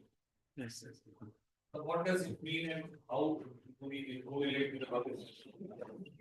That is, though it is contradictory, why I told there that eat less but proper meat, because if we'll be going towards sustainable production, mainly through organic or natural farming, without any antibiotics, without anything, that product will be definitely costly, which will be positive for human health as well as earth health, more sustainable. Suppose one person is taking 7 kg per year per person meat in India. Now, instead of 7 kg, with the same price, we can get at least 4.5 kg from the organically reared animals. That will be definitely costly because yield will be lesser. Yeah, I will clarify his point, sir. Yes, so probably also. Now everywhere you can see people talk about mindful eating. So we want sustainable, balanced, resilient, and mindful eating. So this question of mindful eating comes once people consume 100 or 200. Suppose US, the average consumption is 200 kg per person per annum. In the Australia, it's more than 280 kg per person per annum. In India, it is 7.1 kg per person per annum. So eat more quality than quantity comes at those people. But in India, probably it may take few more years. Once we start consuming an ICMR recommended 25 kg per person annum, then we can talk of mindfulness, resilience actually. Yes. So right now, let us not bother about those issues. Our consumption is in the bottom. We need to increase our protein consumption. Okay. So only a few points here I want to make before we pass on to the chairman, sir. So because when we want to promote consumption of animal sourced protein, immediately the sustainability issue, the greenhouse gas emission, because the meat and poultry sector activities, they are consumed as high water and energy intensive activities. Whenever we speak, people tell, no, 1 kg of meat production consumes these many liters of water, this much of the greenhouse gas emission it has actually. See, we don't have data of our own. So 1 kg meat production consumes 15,000 liters of water as per the international literature. Out of 15,000 liter, 95% goes into growing the feed. The grain feeding which the people in the US or developed countries, they do to the beef cattle, 95% of the water is used for growing the feed. In India, we are not doing any intensive farming of the sheep, goat, cattle, buffalo, unless except maybe few dairy, high yielding dairy animal. Most of our production system is only free range or semi-intensive natural pastoral production system, whether it's a sheep and goat, cattle and buffalo. So the contribution of feed for 95% of water is very minimal. And mostly if you take our buffaloes, they are dual purpose animal. They are used for milk. Only after once they stop producing the milk, we are slaughtering them and exporting the meat. So whatever the carbon emissions happen, that is already subset or offset because of the milk production. The meat which is produced is in net zero or carbon zero actually, in the real sense actually. So let us not take figures or borrow figures from those developed nation and say, no, 1 kg meat consumes 15,000 liters of water. If you see our even meat retailing processing, most of it are all hot meat consumption. 90% of our meat consumption is hot meat. So what is the water or energy used in hot meat consumption? How much of frozen, chilled, cold chain logistics we are using for the meat actually? So our processing, our consumption, production, they are more sustainable when compared to many other developed nation. So again, the poultry meat and the poultry egg, they are very low carbon producing compared to other meat, red meat actually. So that's why we need to develop probably a hybrid meat products wherein the red meat can be replaced with some white meat. So mixing maybe the fish and other things with the meat and developing more healthier, because that's the way even in the Western countries or developed countries now they are thinking how to replace red meat with a white meat or maybe some other plant sourced ingredients and all. So altogether we will not be able to go with the plant-based meat and also, which is again, lot of hype has been created about cell culture meat, plant-based meat and all. So now those industries are slowly closing down actually. It's not going to stand because now everyone realizes that they are more unsustainable than the real meat and poultry. So actual meat and poultry is going to be more sustainable.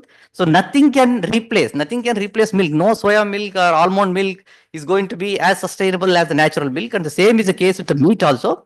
So we are even requesting all the agencies, even the FSA also, not to use the word meat with any other thing. There cannot be plant-based meat. So meat definition is very clear actually. So only thing is we all need better approaches for the waste management, because waste management is a big issue which need to be addressed.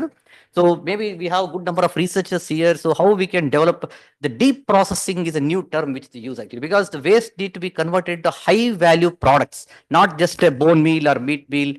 Something. So we need to extract maybe some bioactive ingredients, hydrolysates, and convert them into high value product. That is what we call deep processing actually. So liquid and solid waste management, the animal welfare issues, so the disease outbreaks and pandemics, and these are the issues which are attached directly to the meat sector actually when we talk. So these are the issues which need to be addressed to ensure the sustainability. So with these few points, now I will pass on to our chairman, sir, for his closing remarks actually. Yeah, regarding this responsible consumption, so I always ask our trainees, so though we claim that we are a non-vegetarian, so how many meals we'll have in non-vegetarian meals in a month? It's hardly work out to be 10 meals out of 19 meals. And that too in the each meal, we call it as a non-vegetarian meals, it's only side dish. So it's mainly grains and vegetables are there in the plate. So, but we claim that we are all non-vegetarians. So the responsible consumption or less consumption, all those things are it's those who consume more than 100 kilos. So we are not even meeting the bare minimum of about 13 to 15 kg per annum per person recommended by ICMR to meet our at least 20% of the total protein requirement. So there are a long way to go. So definitely, so those eat less is not for us. Maybe for American who claims that the zero Coke, all those things, those people have to think about those things. Thank you. So over to Chairman, sir. Thank you. Thank you very much, Dr. Navina, for taking care in my absence. Actually, in the morning also, I tried that I should attend the BIS meeting also. Due to that, some urgent meeting, I missed that. But now also, because our today evening DD sir is coming. So we all are busy with in preparation of our DD sir visit. So it is that it was a really informative lecture, informative technical session. So all the speakers, as told by Dr. Navina, so Dr. Sen, so Dr. Brugge given online. Yeah. Okay. No, he came. So he was there only. Okay. You have missed that lecture. Okay. So actually, really that sustainability. So actually, we meet scientists, we need to protect ourselves. Otherwise, actually, our meat sector is not only contributing to meat sector, but also to the dairy sector also, and also to the agriculture sector also. So it has been proved that, so whatever that gain we have achieved in the milk production, so the contribution of meat sector is much, much more. So all, because we are all the unproductive animal, spent animal, we are taking out of the system. So that is why we are giving more feed and we are taking more care to the animal, those who are in the milk. So all that contribution, what we are getting in the milk is the meat sector also has greatly contributed in the increasing milk production in our country. So likewise in the agriculture sector also, it has been proved that the contribution of the animal dung is much higher than the total value of milk plus meat. So if we are not using dung in our field for agriculture produce, so we need at least 10 to 15 times more urea and other fertilizer to make up the same crop production without that biofertilizer. So if we see in totality, so our sector is contributing much to the sustainable system. So then regarding, there was one discussion on this BIS and FSI. So although this BIS is a voluntary standard and FSI is a mandatory standard, but I always used to tell that it is not possible to achieve FSI standard unless until we follow BIS standards. So both are complementary to each other. So with this already, I think we are late in that session. So again, I convey my thanks to my co-chairman, reporter, coordinator, and also special thanks to Dr. Sen for giving me the opportunity. So thanks to Dr. Muthu Kumar for coming from NRC meet to IVRI. Sir, no worries, sir. Yes, sir. So thank you very much. Thank you, sir.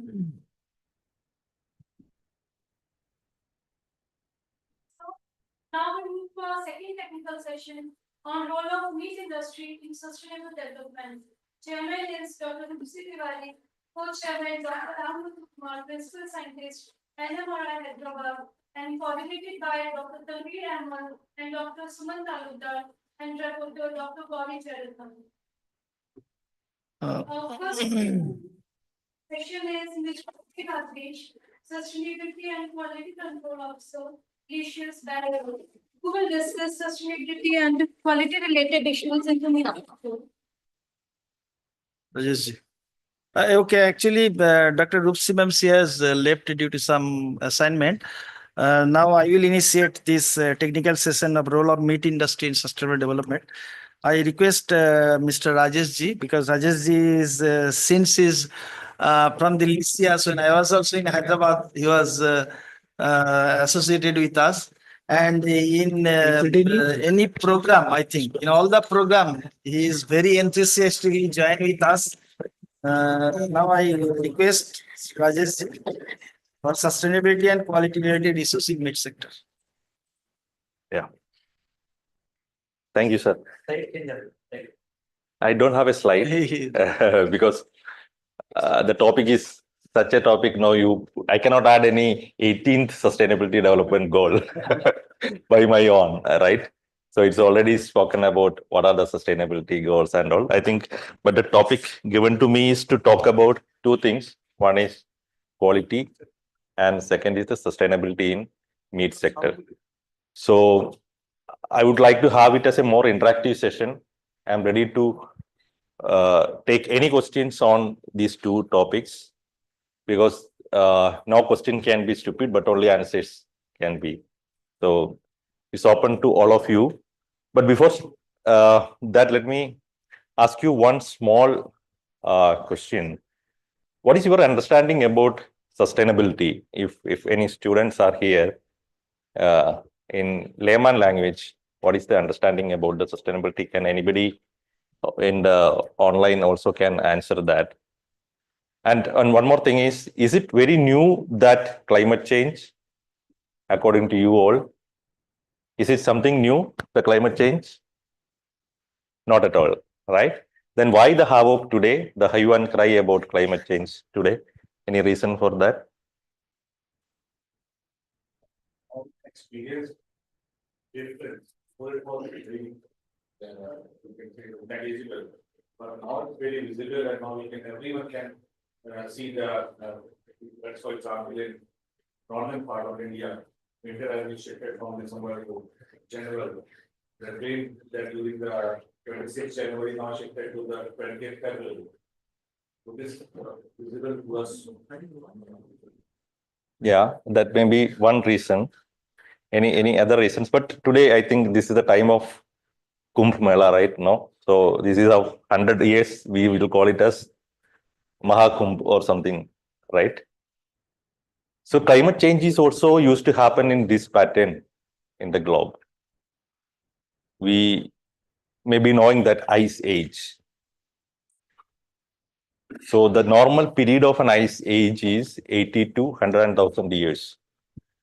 And between that period is known as, between each ice age, there are small, like small Kumbh, Mahakumbh kind of thing. In every 80 years, used to have small ice ages, meaning some part of the earth is embedded with more ice, which is became more not usable for the living things. But what happened post-industrial revolution is, today the amount of carbon in the atmosphere is, in today's quantum, it was only there some 4.5 billion years ago.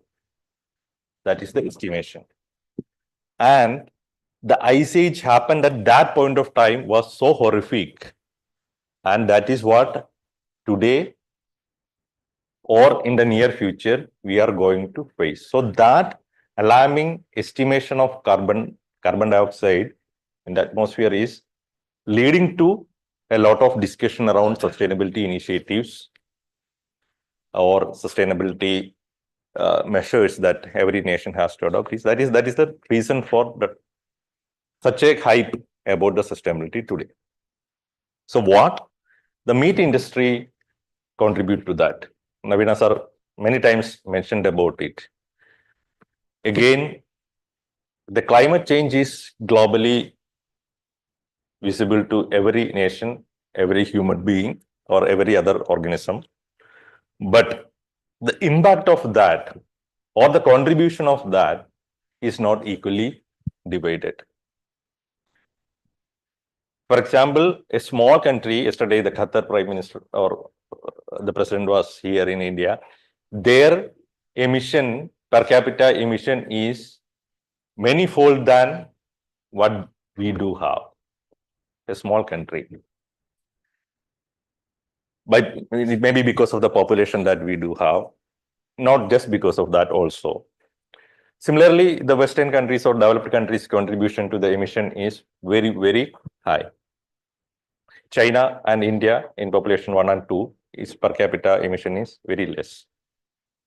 So there are many complexities and controversies around the sustainability that do we have about the meat industry as well.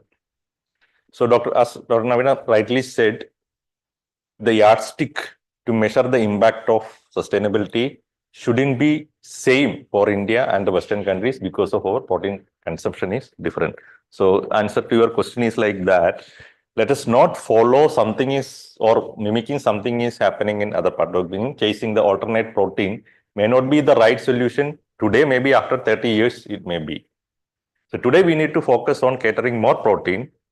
So we need to have more meat production and we need to cater it to the all Indian population in an affordable manner, in the cheapest value or consumers would feel value for money.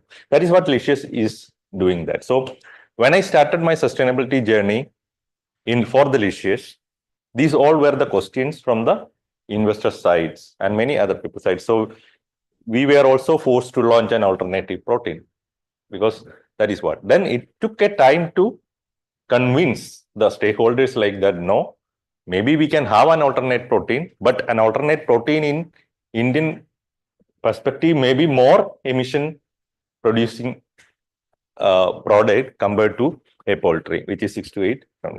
So there is no need of worry about mimicking something happening across the world. We need to write our own script. We need to have our own agenda. We need to have science-based understanding about the sustainability, not just swallowing something which is happening. This may be when it comes to sustainable packaging as well.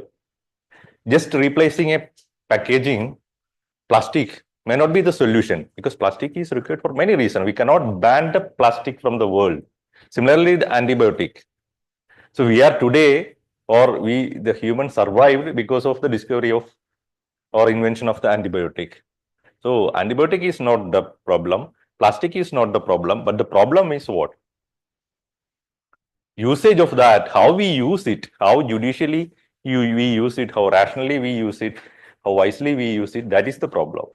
So sustainability is, now I'm coming to the answer, sustainability is something about balancing. Balancing the production and consumption. Balancing the alternatives and what is available. So it is all about balancing things. It is just a life mantra of or anything we used to say in corporate word like work-life balance. I do not agree with that. And recently there were a lot of discussion about 90 hours work. People that Infosys chairman was talking about that, and many echoed that. So many objected that. There is no meaning of objecting certain point of view or thing. First, we need to understand in what perspective they are talking about that. Trump is talking about something else. No? So today he's against all these things. He's going drill baby drill, get the more fossil fuel. So instead of jumping right away into what he's talking about, maybe there is a reason or rationale behind something he may be saying like that. But if it is not right with the science and fact-based things, the students, academia, and industry need to counter it. So the sustainability issues or the climate issue is not new thing. It is just there. But post-industrial revolution, the pace of impact is getting manifold. So there is a responsibility among all of us, even not the student, faculty, or academicians, or policymakers, whoever, or industrials. Everybody's responsibility is to address the sustainability. And now it is open to the floor for any questions. I will try my level best to answer that. What we do, what industry need to do, what policymaker can do, what are the controversies or conflict in this thing, because this is a hot subject and this will be a hot subject for near future as well. But let us not misled by any propaganda about the sustainability. Can you call it as a long-term viable business? First of all, it should be a long time because we cannot stop like that. It is viable. It is viable. The sustainability initiate will be viable. I can draw some examples into that. What I am trying to do is like that today. I have discussed with both of you earlier. See, today, how many of you are a Licious customer at any point of time? So how our packets are coming into your doorstep in a primary pouch is a plastic, then a secondary box. And secondary box is our brand image. Because whenever I tried, because it's not having any functionality, but the customer face, many other things are there. So the brand team or the marketing team is very hesitant to take it away because Licious is that. So that is see, because Mutuma sir asked a very relevant question whether it is viable. Because in terms of business should be viable. It should be profitable. So sustainability, when all the discussions are around whether the profitability and sustainability can coexist. It can coexist. It has to. It has to. So the approach what I am taking for the sustainable packaging is whether I can club primary and secondary together. So the primary is a plastic. What Licious did in the financial year 23 is we became a plastic neutral company because that year we produced around 300 plus metric tons of plastic. The same amount of plastic we collected and repurposed. So that how that we became plastic neutral. Now we are going to be a plastic free, not even plastic positive. Because a startup based at Kerala came up with primary packaging, which is paper produced. You know that in even today, the disposable glass, 80% is plastic, 20% laminate is there inside. That is, sorry, paper, and 20% still it is plastic. This is not 100% biodegradable. But this development is 100% biodegradable. This is with a paper and with a oil derivative. The coating is there. So we did the trial and I got a shelf life of what matches our requirement today, meaning 3 to 4 in chilled. And it is printable. So the face of customer or that branding things we can make into that. So we are moving from a plastic neutral to a plastic free with 100% biodegradability. So this is, and now answer to your question. Earlier, if our packaging cost is around 15 rupees, this is coming around for a 500 gram packing, meaning primary packing is around total cost maybe 2.5 rupees, about rough calculation. Then that box is around 5 rupees. So it will come around 7 rupees to 8 rupees. So 1 kg, 16 rupees. So now half kg, I'm clubbing both together with proper functionality. It may end up in 4.5 to 5 rupees. So company is going to save crores and crores rupees on an annual basis. So this is how the sustainability initiatives can be coexist with the business viability. But for that, we need to put the right effort. We need to put the science. We need to explore it. And this journey didn't start yesterday. We were exploring this for the last 4 years, but recent past couple of months back only, it became a solution. So it can coexist, but we need to put the right effort, sir. That is the answer for me. Okay, I think who has joined online, they should respond. Otherwise, we are forgetting. We are discussing on the inside house only. Anybody, you can ask any sustainability and quality related question to Mr. Rajesh from online also. Yeah, even quality, food safety, or how, what we do, what we need to do, or we are not doing anything. If you have any suggestions, that also welcome. Just that for biodegradable this oil coating. What about the viability of oil? How much oil is required? Where we go for the production? So from the cost of that, you may understood like that it is more than our primary packaging. No, I'm not worried about the cost and production. They are using the oil. So Yeah. the So today they are using that oil, edible vegetable oil. But there is an R&D is undergoing wherein to use this from used cooked oil. Then the recyclability or circular economy also will come into play. Yeah. So that is what the R&D. So and today you just imagine such innovations and things are not coming from multinational companies. Earlier we used to look at, because I also used to look at the solution from paper, complete paper tray for an MAP packing. It is there, so the solution is there. One Italian company, non Mondini, is having that paper, but their paper also 20% inside plastic is there. But again, it is 80% recyclable. But the machinery and the package will cost more than the product. It is not viable in that way. But now some innovations are happening from very small scale startup people who are not having any background of this, but they understand what is the problem and they are working on it. So they don't have that baggage of biased informations or the education that they don't have. That is why they are able to discover something. Otherwise, they will not do that.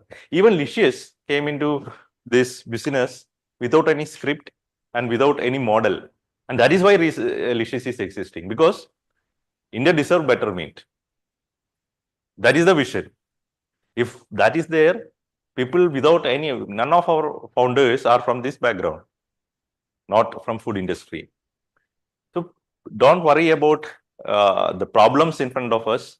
This generation or the Indian youth having that potential to come up with new innovations. So that is what my request also to the academia, to think differently and come up with solutions, not stuck with what we used to think or what we used to address. There are a lot of opportunities, there are a lot of. What is the perception of the consumer regarding the sustainability? Whether they are still whether they are very well aware of it, or still they are only bothered about the nutritional content or quality goods or safety of the product. And even among the customer segment, if anybody is aware of it, who is that segment and how to reach them? Yeah. So the consumer awareness, I think it is yet to happen in India. Because in India, still people are price conservative and many things are there. But the generations, the new generation, we call it Gen Z or whatever, they are into this. See, I will tell you from my own family, now every alternate day, we are ordering a milk from a Palakkad-based company. I forgot their Try Once. Their name is Try Once. So they are catering the milk in glass bottle. So next day we need to keep, it's an online only, we need to subscribe it. Alternate day we need, because we are not sure about that, because this is suggested by my daughter only. But my wife is not convinced about that, whether it will get it or not, or many things. And as a quality person, I started doubting it, that whether this bottle they will clean, there is no label, how I will believe it is coming from them, cold chain, how they, lot of questions I had. But the consumer is my daughter, and I think from that generation it is there. They wanted to know from where it comes.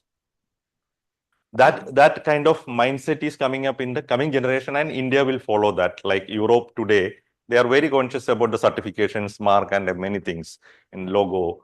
For example, as seafood, they wanted to have that Marine Stewardship Council, ASI, or BAP certified. And in hypermarket or supermarket, you can only qualify when you are having all these certifications. I'm not talking about the normal ISO certifications or something, but it's all about the sustainability, ethical sourcing, and many other things. So, and I think in near future, a good set of Indian consumers also will start demanding that. So the first thing is not, it is not the investor or not the enforcing bodies, but only the consumer can bring the change. There is a demand, there will be a supply also.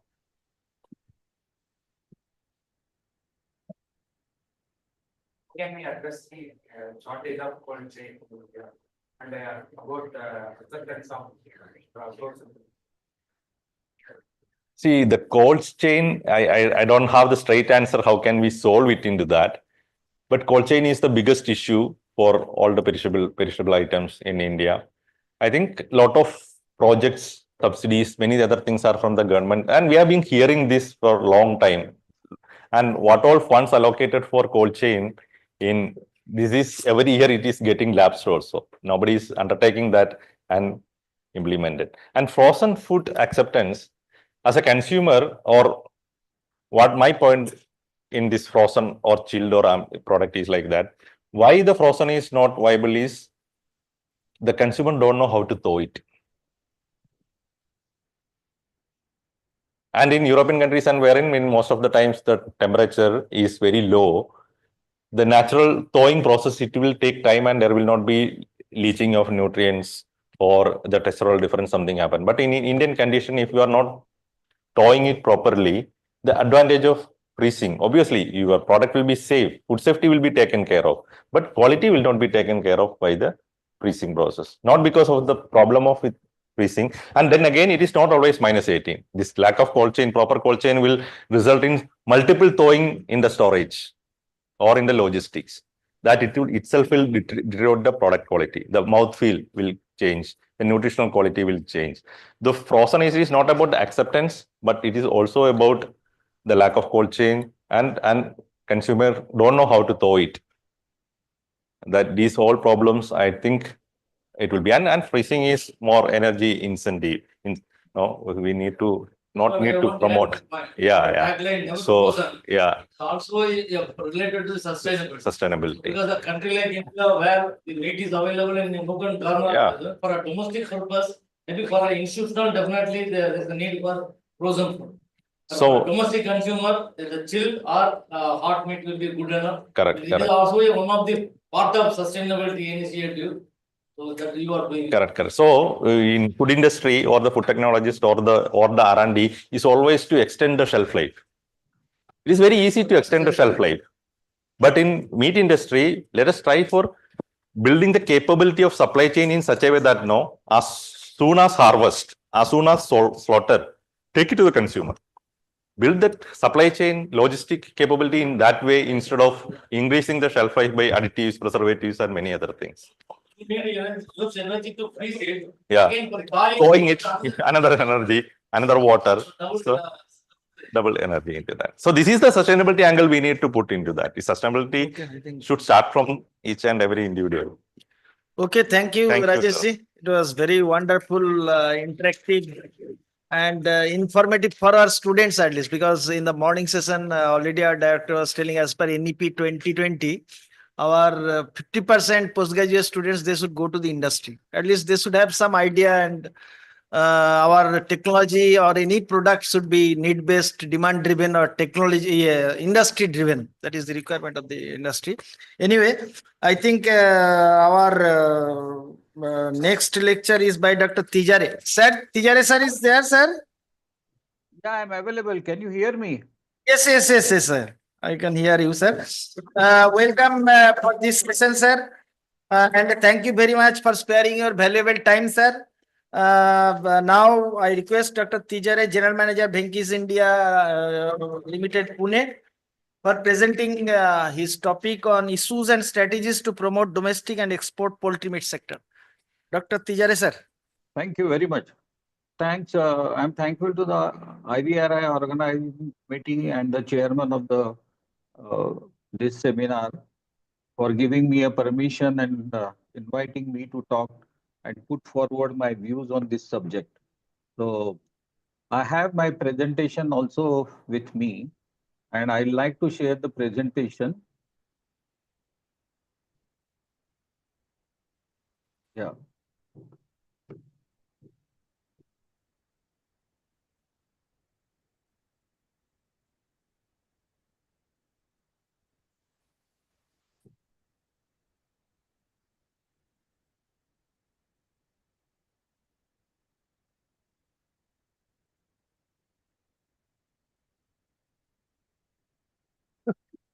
So, can you see the slides? This slide? Yes, sir. Visible. Please. Yeah. Thank you for thank you again for the time given to me and to speak on strategies to promote domestic sales and export of poultry meat. And I just changed the last word as products. So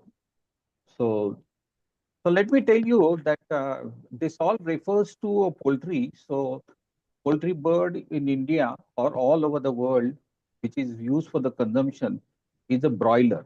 Now the broiler population in India in this year, 24-25, we will be rearing about 5,500 million broiler chicks in a year. And considering the 5% mortality on average of the broiler chicks, and the bird growing to a size of 2 kilo with 75% yield of a bird as a meat, the per capita consumption of broiler meat in India is 5.8 kilos. And let me tell you, India is very much self-sufficient in the production of broilers because India has a pure lines of the broilers, very well reputed breeds. We have grandparents, the breeders, the commercial broiler, the integration farming. That integration farming includes a production of feed and well-managed poultry farms. And this is the broiler farming. And the broilers which are produced to about 2 kilos, we expect that around 90% of the broilers are sold as the live birds or as in the wet market, which is continuing. And the processed birds are to the tune of 10%. When I say that this is the 10%, there is a phenomenal growth in the percentage of processed meat or birds in last 3 to 4 years, which was earlier 5.5 to 10%. And in coming years, we expect this to grow further. I was also listening to a lot of discussion between earlier speakers. So this is one statistics which is available. 81% population, Indian population, is a non-vegetarian. And Tamil Nadu, Kerala, Andhra, Telangana, Orissa, Jharkhand, Bengal, and Northeast. These are the highest non-vegetarian population is present in this area. Whereas if you go towards the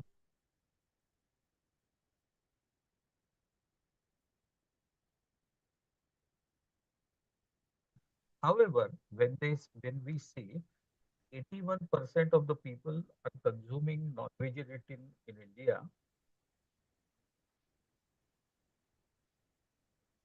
when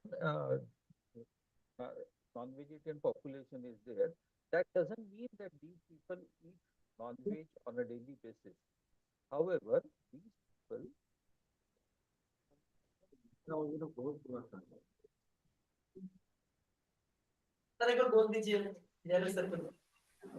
Sir, sir, sound voice नहीं आ रहा है, sir. now, can you hear me now? Yes, yes, yes. Yeah. So when where we lost sometime back, or should I repeat again? No, sir, you continue, sir. Continue, no problem. Okay. So we have a 81% population, which is a non-vegetarian population, and all eastern side of states of India are highly non-vegetarian population. That doesn't mean that everyone is eating a consumption, they have a non-veg food consumption on a daily basis. Only 7% of the population of India is a non-vegetarian on a daily basis. 44% people are consuming on a weekly basis, and 26% people are consuming occasionally. But there is also a statistics which is given as 23% eat non-vegetarian with no time. But this difference of 4% is possibly there are certain vegetarians in the population. When we say that, I was also listening to that we have a population of 145.9 crores in India as on today. This is the last week figure on the Worldometer. And we expect a population of 170 crores by 2060. And we have a population of more than 21 to 64 age, we have a population of a 59.2%. This is a population, and plus certain population below 20 years is a population who is consuming on a daily basis, who wants a higher amount of protein. And there's one more thing, that our population growth is now 0.89%, but post 2060, there is a decline in the population, expected decline in the Indian population. What I wanted to say is a population which is above 15 years till the population of 65 or plus, they require high amount of protein. And this protein is a quality protein they are looking for. the normal calculation for the protein is if a normal Indian person is having a height of 5 feet and 6 inches, that becomes 165 centimeters. If that 165 centimeters, the thumb rule would be that that person requires about 65 grams of protein on a daily basis.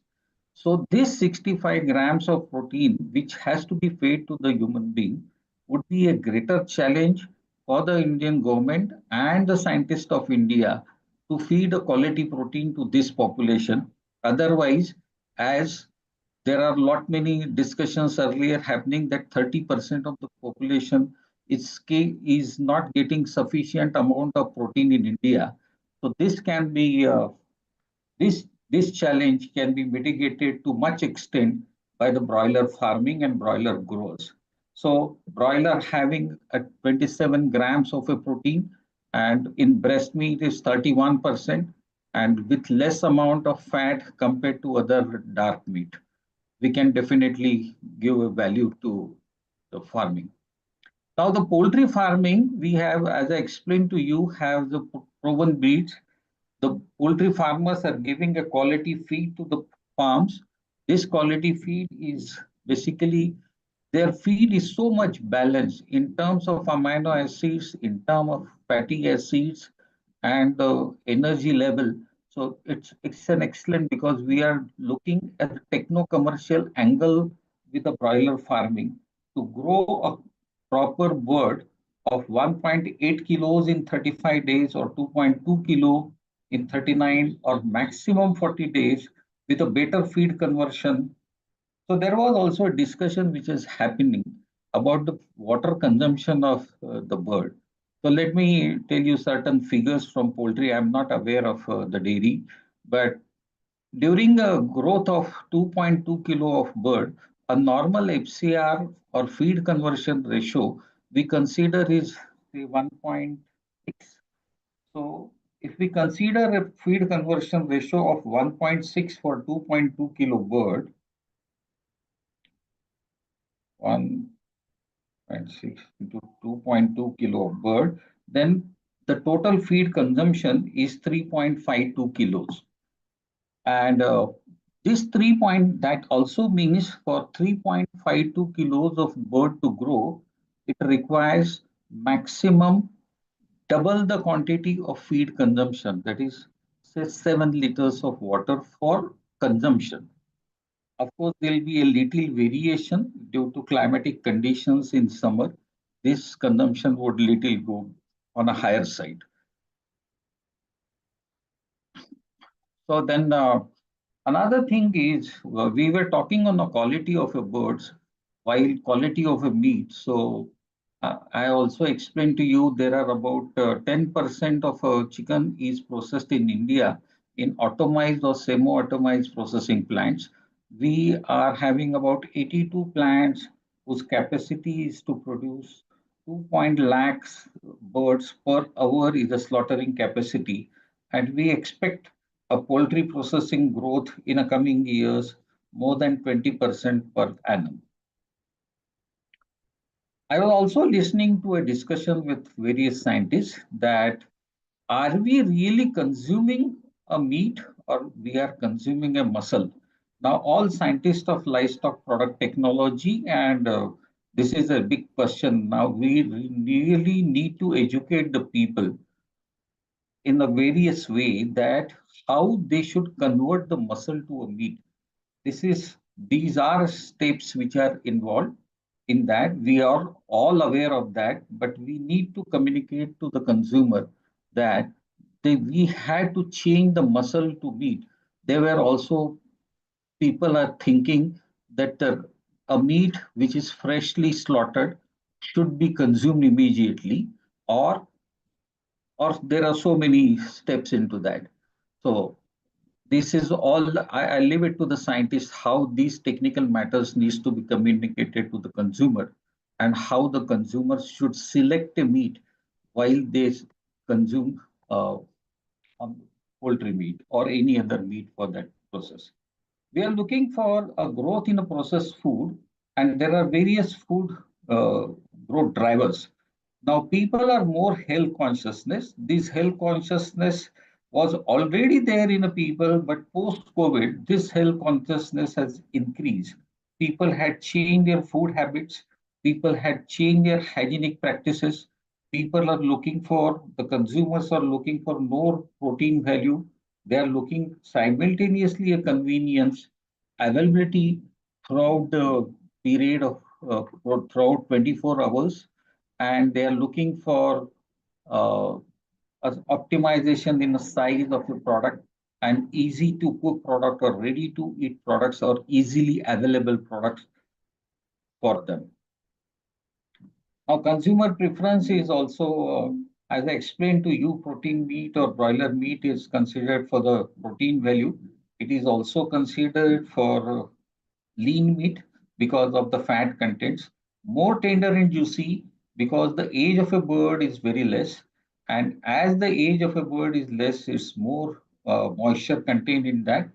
And it is also affordable. Probably poultry is only an organization where the meat is grown with a fixed practices, and these practices are very well appreciated over the years, and the nutritious food is available to them. Of course, when we do this, we have to take care of all the norms which are prescribed by FSSS AI. Let it be antibiotic residue levels or pesticide residue levels, all these levels. And I'm happy we always check all the parameters of antibiotics, pesticides, and with the withdrawal period for the antibiotics. All these, when we talk to the poultry farmers, they do practice it, and you hardly get any kind of antibiotics unless otherwise.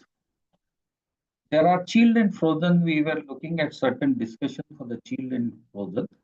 I do agree that the preference for the chilled meat is definitely on a higher side. We are looking for the temperature of a chilled chicken between 0 to 4. There are challenges in the transportation and logistics for handling, but there is also concern now.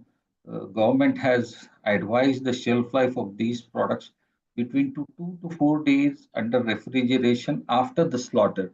But now these standards, we request to the government authorities and the senior scientists of this forum, these these needs to be changed depending upon the operational method. That is, if it is a processing plant, then the shelf life of the products can be extended because of the practices they are followed at every step. Frozen poultry, yes, it is still frozen poultry is minus 18 degrees Celsius, and good that storage and transportation facilities are easily available to extend the shelf life of the product to about 12 months. We have chicken marketing. Of course, marketing is such a vast subject that every product can be sold with a better marketing, but provided its quality is assured. Thus, we have raw and chilled and frozen chicken in the various form, and we have processed and ready to cook, ready to eat, and cold cuts also available. There are different ways for processing. Some of the processed food products did not be thawed before they are cooked for further. And at that level, the instructions for the use for the products has to be properly seen. Now in poultry market is expanding on a daily basis. We have retailers and wholesalers. We have Horeca, that's hotel, restaurants, and caterers institution. We have quick service restaurant chains, which are practically all quick service restaurant chains from Western countries is available in India. And there is emerging e-commerce in India, and we look forward for the exports of these products also in future. These are some of the stores which are for the modern trades in India. These are commonly seen in all the places. There are e-commerce like Big Basket, Zepto, Swiggy, Lysies, all these products. They are marketing their raw and frozen chicken products also in to the consumers.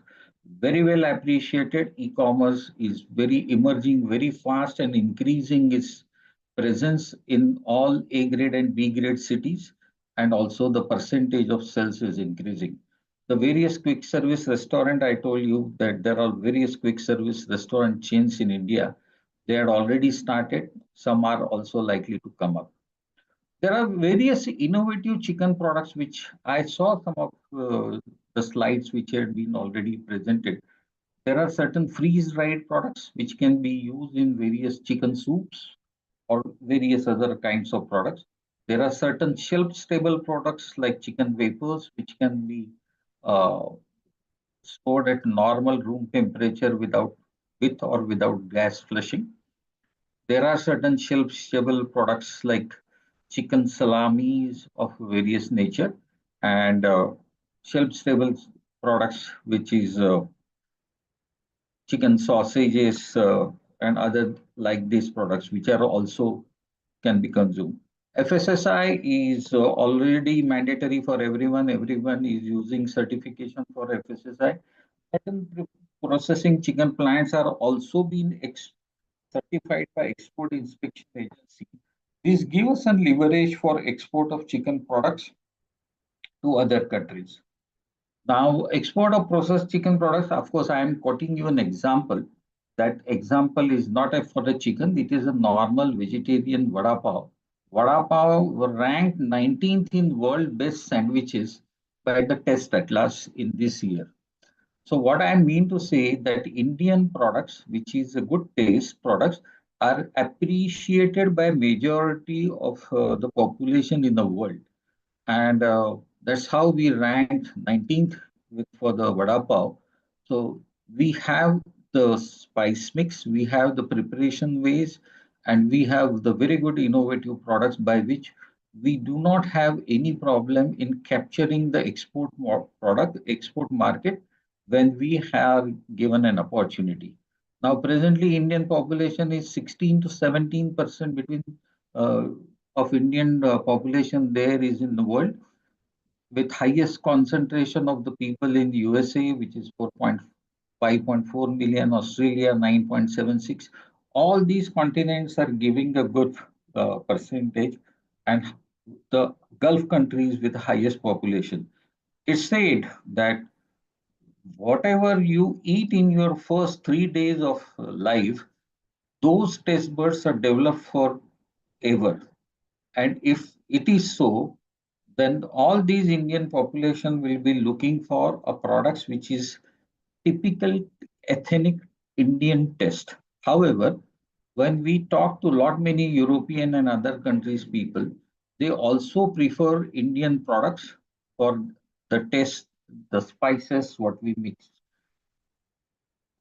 Various countries we are looking for export of the products. Sir, can you hear me? I don't know because I am not. Yes, yes. Very much audible, sir. Audible, audible. Very much audible. Yeah. So the various countries, this is just an example that we are trying to export, or we are trying to export chicken and chicken products to various countries. Now, exporting is little difficult rather probably in India because Sri Lanka has banned all the products. Dubai has banned, is only allowed a completely cooked chicken products provided a specific halal method is used. Pakistan has allowed but by regulation but difficulty in exporting. So where we can export to our products is a Bahrain. To Bahrain, all our Indian raw and processed food chicken products are allowed. Saudi, they are allowed with certain conditions. Oman is allowing 100%. Yemen is also allowing. Qatar is also allowing, and certain South African countries also are allowing. So this is just a snapshot by which we can see that this is present. This is how the Indian poultry products are allowed for the import by the various other countries. But there is a lot of scope because so many countries like Singapore is not allowing, then we do not have any presence in Dubai. All these countries we require and help from the government officials or export inspection agency officials or the Ministry of Commerce to see that we get an equivalence for the export of chicken and poultry and poultry products to all these countries. So the reason why we say that we can export to other countries, because most of the processing plants are HACCP certified. They are ISO certified also. They ensure a complete food safety. All these processing facilities are EI certified. Export of raw and further processed chicken products and it can be extended to so many Gulf countries, European Union, United Kingdom, and to USA, but we require to have an equivalence for our products. We can really unlock significant export opportunities to all these markets with the support of scientists and government officials. Export opportunity for the strategic focus for Asian countries, in my opinion, we studied, Thailand has emerged as a prime exporter of poultry and poultry products to so many countries. And Thailand is the produce poultry products in Thailand are not that cheaper. We have a good age on the cost and we have a good age on quality parameters because we are all governed with FSSS AI. So we should really look for an opportunity for export to all these countries, unlike Thailand. So let me summarize that we are all following FSSI norms and we go with Eat Right India. We eat very safe and hygienic food. We produce in that way. Chicken meat is nutritious and rich source of protein and other minerals and vitamins. Chicken is easily available 24/7 at a very affordable prices because of the various research put in by for the growing of broiler chicken from 50 days to now 35 days is all available. The growth rate is also very commendable. We are equipped with various value added chicken products in India. We should be focusing on a human nutritional recommendation. Let it be NIN or let it be BIS standards or recommended by FSSS AI. And there is an increased demand for the raw and further processed chicken products, which will happen continuously for the poultry sector to emerge as a leader in retail, HoReCa, and quick service sectors, and also for the exports. So thank you very much. Thanks for your attention and listening me very cautiously. So I try to present my views. If there are any questions or suggestions, I welcome that. Thank you, sir. Thank you for your exhaustive and very informative presentation. I think you have covered everything our domestic and export chicken meat sector, starting from scientific conversion from muscle to meat, then chilled and frozen shelf life, innovative chicken product like self-stable product, and ethnic population and their taste habits and preferences as per their palate, as well as issues in poultry export meat sector. Sir, just before it is on for open discussion, sir, I have one query. Like you are telling some special halal method, the issues in export meat sector. Sir, what does it mean, sir? What is special halal? That halal is when we export a chicken to most of the Gulf countries or median population dominated countries. Yes. Now, there is one specific requirement for the halal of chicken designated by designated by UAE. Now, UAE, that is Municipal Corporation of Dubai, says when you halal a chicken, it should not be stunned. Okay. And whereas the Malaysian law for halal, where the sunning is allowed for the poultry birds. But in other countries, this is not allowed for the poultry. So there are a lot many variations in halal methods also. So One is this criteria, particularly for UAE, and UAE is also governed by Saudi Arabia and some other countries, GOC countries. Yes, yes. Okay, thank you, sir. Now it is open for discussion if any queries or questions. Yes, sir. Hello, sir. Good evening, sir. One question. Yes, sir. Frequent question which has been asked from our customers. How safe is this broiler chicken in terms of antibiotics and all vaccinations? This is the most frequent question they ask from us. How safe is to consume a broiler chicken? And what scientific reason we have to share with them so that they can get convinced? Second question. So one thing is there are a lot many people which also I read and heard on a WhatsApp media that or WhatsApp university that chicken are given heavy dose of antibiotics for fattening. So this is not true. Nobody, as I told you, broiler chicken is grown for a techno commercial reasons, and everybody is interested for the commercial returns from the broiler. Yes, sir. That is the scientific base so that we can present to them and to get them. There is a scientific base. Why antibiotics are used? Antibiotics are used for the prevention of bacterial diseases. When we say that antibiotics are used for the prevention of bacterial diseases, first and foremost theory in the broiler farming that we give them various kinds of vaccines. This vaccine is definitely for Newcastle disease or for Ranicate. There is a Gumboro disease and there is infectious bronchitis disease depending upon the region. If you are giving a vaccinations to the broilers on a proper level, then the maternal and the antibody levels for to fight this viral disease for these broilers is on a higher side, so thereby avoiding a secondary bacterial infection. There is another school of thought is the breeders of these broilers, that is the parents of these broilers, are also given the vaccines, various vaccines, so that the maternal antibody levels in the chicks is properly protected so as to avoid any disease occurrence. This is one.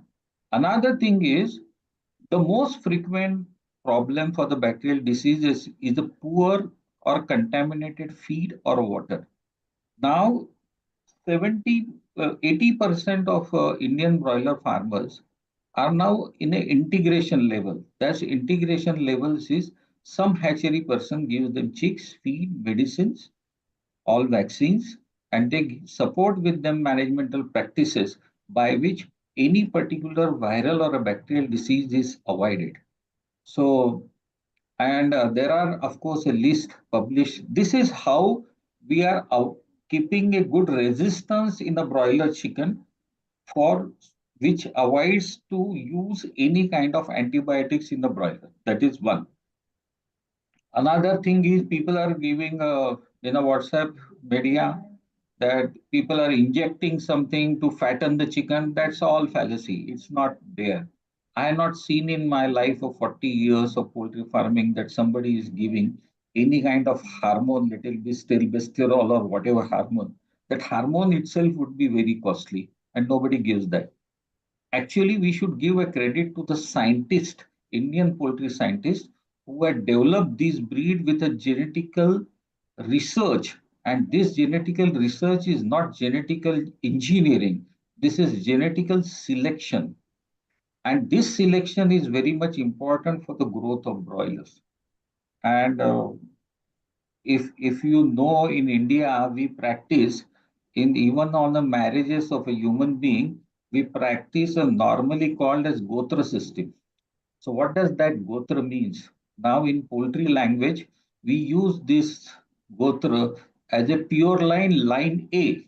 And line A male we cross with a line B female. So it's a different Gotra. It's a crossbreeding. It's a crossbreeding between the lines. So we are actually technically so far that we are selecting a proper male line, a proper female line for a proper growth. We select a male which is a faster growth rate. We select a female who lays more eggs. That's how the crosses are made. And we should appreciate that.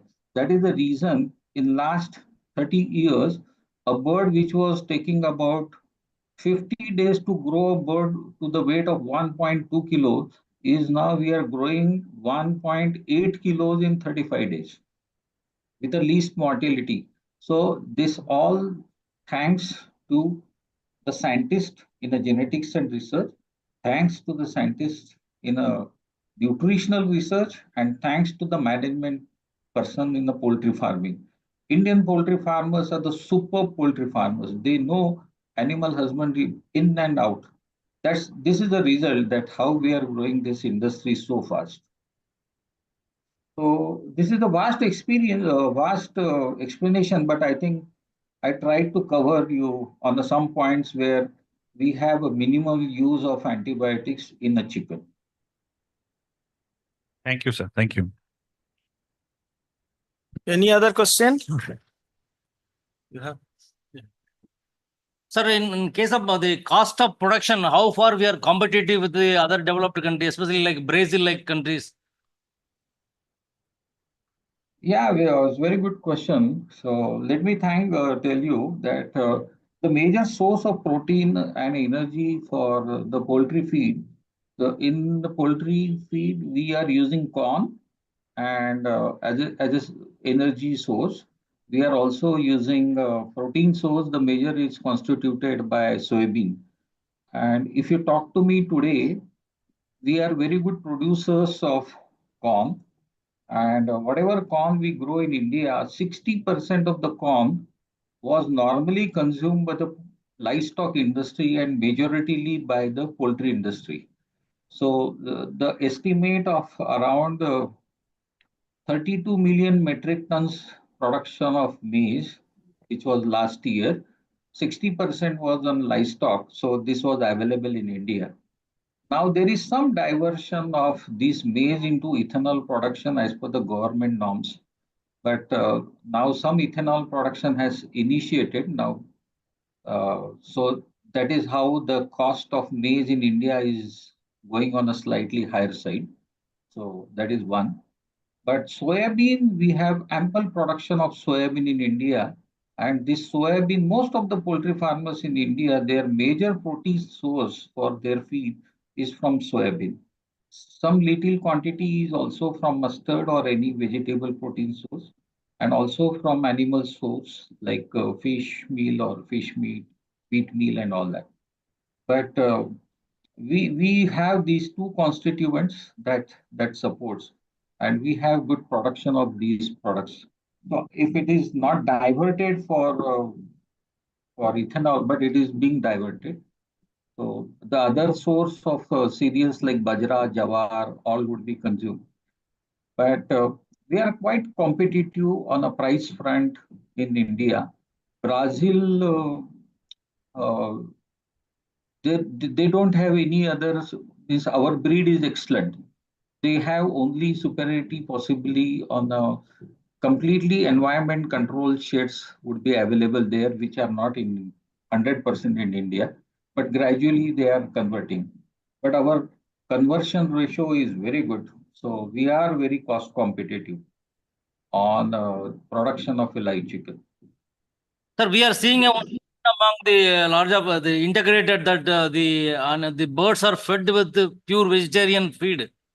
So what is your say about this? Or otherwise, this meat come bone meal and fish meal will go away. And nowadays, that insect protein also coming up. So if the trend for going for but actually, what has happened is the vegetable source of protein and vegetarian feed is a concept which is very well accepted. The reason is people are using vegetable source of protein because soybean is rich in lysine, and there are certain rich in lysine is there, so they just fortify with some methionine and cysteine and some part of threonine. But the lysine, which is very expensive, this is taken care by the soybean. Another thing is most of the animal protein source, if it is not properly treated, can give an actually can contaminate the chicken. Likewise, if it is a fish source is not properly dried, then it can be a cause of so many bacterial diseases, so many fungal diseases, or so many things.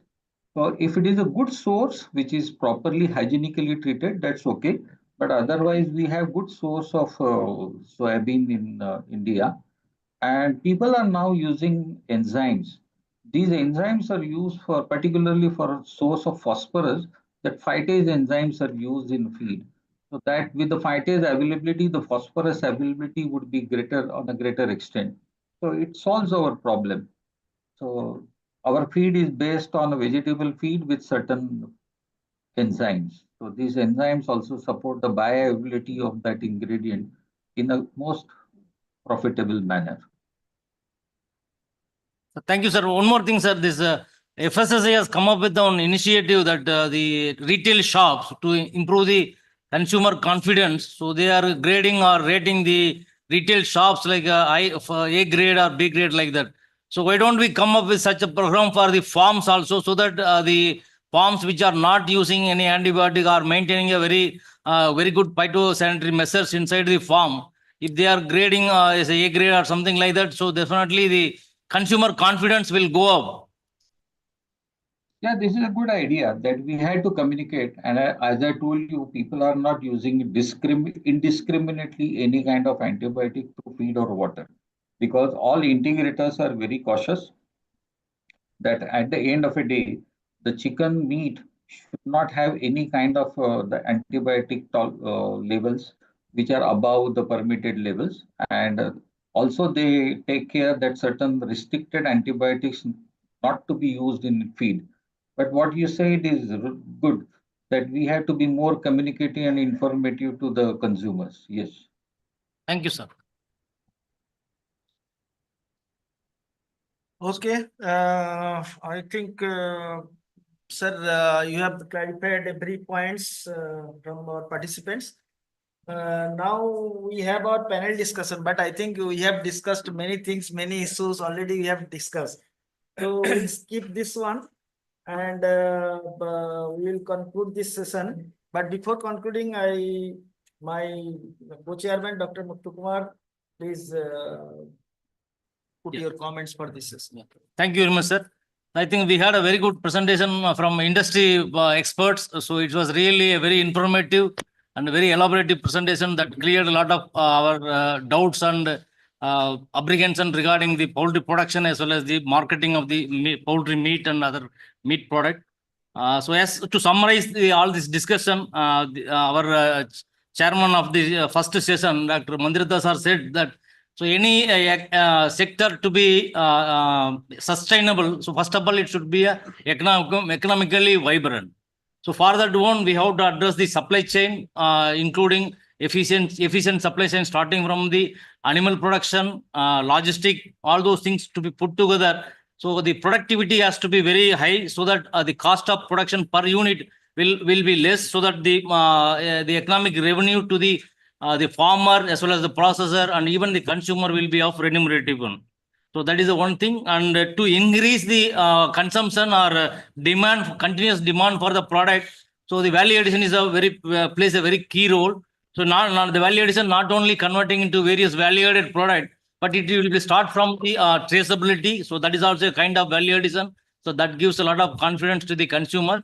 And other than that one, like organic farming or ethical meat, so are the welfare issues, all those things will be a kind of value addition that gives more confidence to the consumer and also gives a lot of revenue to the producer. And also the third one, from the economic point of view, so the livestock sector and poultry sector need to be protected from the big threats like the communicable diseases or zoonotic important diseases, and also the consumers' perception, misconception about the use of various residues, all those things. So that need to be the industry as well as the academic institution has to put forward to clarify all the myths about the meat consumption. This all will be is very essential to make the sector more viable and economically viable. But the Indian buffalo meat sector is one of the good model for a viable meat sector, because it's the dairy sector as well as the meat sector are both complementary to each other. So the meat sector, by salvaging the unproductive buffalo, so it has in turn it has increased the productivity of the animal. That's what our survey work done for the APIDA. So we have proved that the export meat sector, especially the buffalo meat sector, serves as a complement to the dairy sector. So that is the one thing. And when we come to the environmental as well as the social sustainability will not be visible in the beginning of any sector process, but it will be a long-term effect. So we have to take a lot of measures to avoid this environmental and the economic, the social sustainability issue. So that can be done by a responsible consumption. Already being an Indian vegetarian vegetarian based food, so we are all more responsibly consuming meat. Then optimal utilization of the available resources, so that should be a very important. We should not exploit whatever the resources available, so we have to efficiently use them. Then especially the feed, so that is one of the important component in the livestock and poultry sector. So we have to source the unconventional feed so that the competition with the human food can be reduced, and especially the carbon footprint. And also because most of our ruminant consume the undigestible the agriculture byproduct and waste. So these animals is very meticulously converting this useless agriculture byproduct into a very valuable product. So that is also it's in term, actually it's like a carbon positive, we can say it.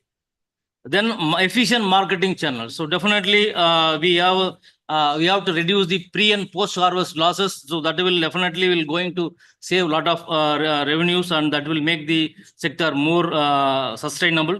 Then again, energy efficient process. So we have to utilize whatever possible way we can use the unconventional energy resources into the production system, like solar and other ways. So that also will reduce the cost of production. So finally, we have to reduce the waste, reuse the waste, recycle it. So that will be a more helpful, and be a more circular farming will be definitely a good solution for sustainable livestock production and poultry production. So with this one, I hand over the mic to our chairman.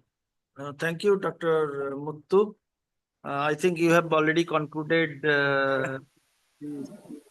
Thank you, Dr. Muttu, Dr. Tanvir, and Dr. Suman also. Yes, for reputation. Yes, reached last of our program.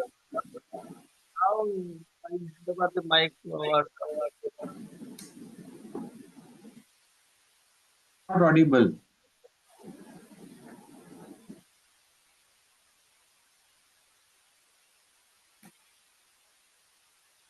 As we read informative and thought-provoking workshop, I now invite Dr. Deepa Chauhan, ma'am, Principal Scientist, to deliver the vote of thanks.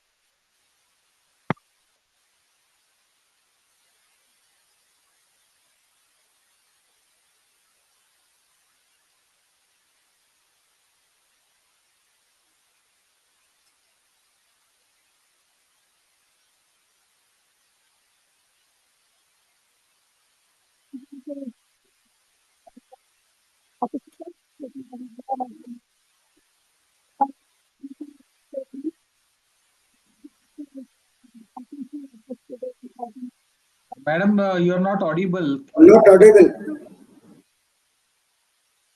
Is it okay now? Yes, madam. Yeah, now it's Yes. okay. So first of all, I would like to convey my sincere thanks to the head of the family, Director IVRI, for spending valuable time for this workshop. In spite of his busy schedule and hectic schedule, as we all know that IRCs were going on. And today morning also we were having that IRC. I convey my thanks to Dr. Rupsi, Joint Director Extension Education. As we all know, that's under the umbrella of Joint Directorate Extension Education. This workshop is being organized, and I thank her for all the fundings and all the support she has given to us. I thank Dr. Mendiratta. He's always been a source of inspiration and motivation, and all kind of supports whenever we are stuck. My sincere thanks to all the speakers who are well esteemed and well experienced. We talked about starting from the status of malnutrition in the country, how we are going to help being the people from meat industry to achieve the sustainable goals. And we talked about One Health concept also. We listened Mr. Debashish, that how we are going to maintain to manage the quality in this particular sector. And really, it was very interesting to hear the people, the person, especially from the Lyceus, and also from MPs. And we know that we were very much worried about the plastic polythenes. So I think he has given a ray of hope that something is going on to be come out with very important and very useful things. And literally, it is a very big issue, not only in the meat industry, but all kinds of food industry, cosmetic industry, everywhere we see that there is a large hue and cry about the polythene. So I think this is a big learning, which is giving a huge confidence to us as well as to our students also. And besides this, I would like to thank Dr. Navina, Dr. Muthu for co-chairing the session. I would like to thank Dr. Sen. He is always in his able guidance only we are able to do this. And I thank all the participants, and I see many senior faculty also who have joined here. Dr. Arnab Sen is visible here. Dr. Das is there, and I was seeing Dr. Bag also. So thank you, sir, for joining this program. And I convey my thanks to Team LPT, Dr. Vishwas, Dr. Sagar, Dr. Tanveer, Dr. Devendra, Dr. Jyoti, and Dr. Gauri there. She is always with us, of course, in online mode. And I convey my thanks to all the support which has been given by our students, both from MBSc and PhD. And my special thanks to Ambashri and Namita. We always burden them whenever we are in demand. So with these things, I think I would like to convey my thanks to staff also, LPT, as well as the computer staff who are always there to assist us in all the programs. Joshi ji, the main person is. So my special thanks to Mr. Joshi, कि बहुत अच्छी सी report ये कल जो अच्छे से दे हमें. With these words, I would like to thank one and all present over in this hall as well as in online mode. Thank you very much. Thank you. Thank you very much. Thank you very much. Thanks a lot. Bye-bye. Thanks everybody. Thank you, sir. Report banana.